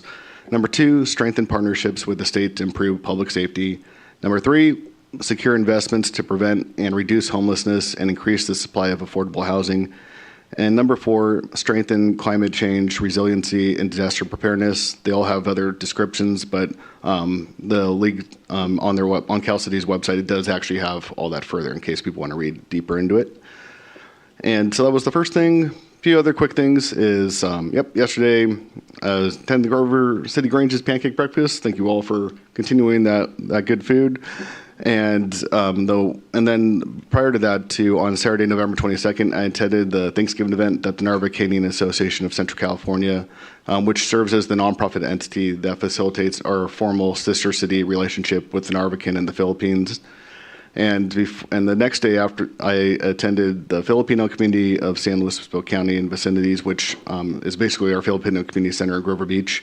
They had their unveiling of their brand new barbecue pit. So they're very happy to have one that works efficiently. And they actually had a barbecue earlier that day too, and I was glad to be one of the sponsors of it. And a couple things for the 5 Cities Homeless Coalition. On Tuesday, November 18th, I attended their fundraiser for Giving Tuesday banquet. The theme was the gift of home. A lot of room full of supporters. They quite across the spectrum, including a lot of just normal residents in Grover Beach that I recognized. And it was good to see a lot of people support them financially, given that there's been a decline pretty steadily in both state and federal funding sources that used to cover a larger share of costs in addressing homelessness. So it was good to see a lot of people in this community support their efforts. And yesterday, I attended their Winter Wishes workshop. I donated a couple holiday gifts, aimed particularly at the teenager clientele, because there's always a need, and people always think of kids for toys, but the teenagers and stuff who are also experiencing homelessness or risk of it to also have their needs too. And we also got to write some letters to the 5 Cities Homeless Coalition clients to provide them encouragement and support through this holiday season. And it was really great to see how this event even came to being. Was Cal Poly San Luis Obispo State University's radio channel KCPR 91.3 FM. Their staff is the reason why it happened, and their staff was there. A lot of other students were partnering to make this occur, and which brought other community members, including myself, to help out. And then for on Thursday, November 27th, which, yes, that's Thanksgiving, because I was at the Slow Food Bank's annual Turkey Trot fundraiser. What was it? Others were speeding past me as I was on my phone again. But it was good to see a couple thousand people out there really supporting them and addressing food insecurity amongst the people who need it the most. And because the Slow Food Bank has experienced an increase of people in need in recent times. And last thing, but not least, the Friday Night Live of San Luis Obispo County's Reindeer Run was yesterday, and so always happy to attend that. And Friday Night Live, for people who don't know, it's in our local schools. They focus on youth development and in particular substance use prevention programs at middle schools and high schools, including here in South County and Lucimar Unified School District. And it's always good to see a lot of people supporting to make sure our next generation makes better choices than previous generations, especially being substance-free and also finding out different ways to empower themselves through different times. We got resilient generations coming around that we take for granted, and it's good to see organizations and programs support them too. So there's my long report for this month. Thank you very much, Mayor Pro Tem. Thank you. Well, pancakes, we did about 400 pancakes yesterday. I cooked 400 pancakes. But it was great. A lot of people came and had a good time. I want a heartfelt thank you to everyone that donated to the Exploration Discovery Center. As many of you might know, that we were in a real financial bind as far as staying open. And that center, located at Ramona and 9th Street by the park, is really important to a lot of people and their children. They get over 100 kids there a day with their parents and nannies, and it's a real educational center for children in the community. And we're about to have to close for 2 or 3 days a week because of finances, but we started a GoFundMe account and raised over $25,000 in a very short time. So I wanted to personally thank everyone for doing that. Although they will be closed from the 13th to the 20th next week, and that's to spruce things up and take a little break. It's they got to clean everything, and a couple of new projects are coming online. So they'll be closed next week, but it has nothing to do with the financial problems that we're having. And I just wanted to personally thank everyone for that. So I think that's it. Thank you. All right, thank you. And as for me, I don't have many comments other than I am very excited for the holiday parade coming up on Saturday. It's going to be wonderful and sunny and very warm and beautiful, and we're manifesting that right now. But I also just want to wish everybody a happy holidays, city staff, our residents, everybody in between. Just happy holidays, whatever you celebrate. I hope that you're safe and healthy and happy and you're doing what you enjoy. So that's it from me.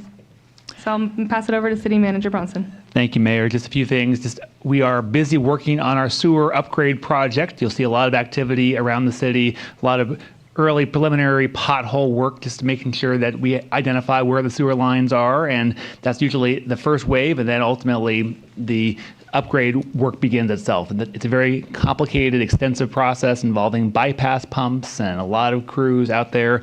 We're starting work this week on Manhattan Avenue between 3rd and 4th Streets, and you'll see work cascading over the next several months going into the springtime. But this is your sewer rates, our sewer bond in action to help upgrade our system, to help maintain our system going forward. So appreciate the council's support of that effort. Also, our Ramona Park project is continuing. You'll see a new restroom facility that's been located in the park area along 10th Street, and then we're forming the playground area. There are some steps and some walkways being formed, so you can see the progress being made on that important project as well.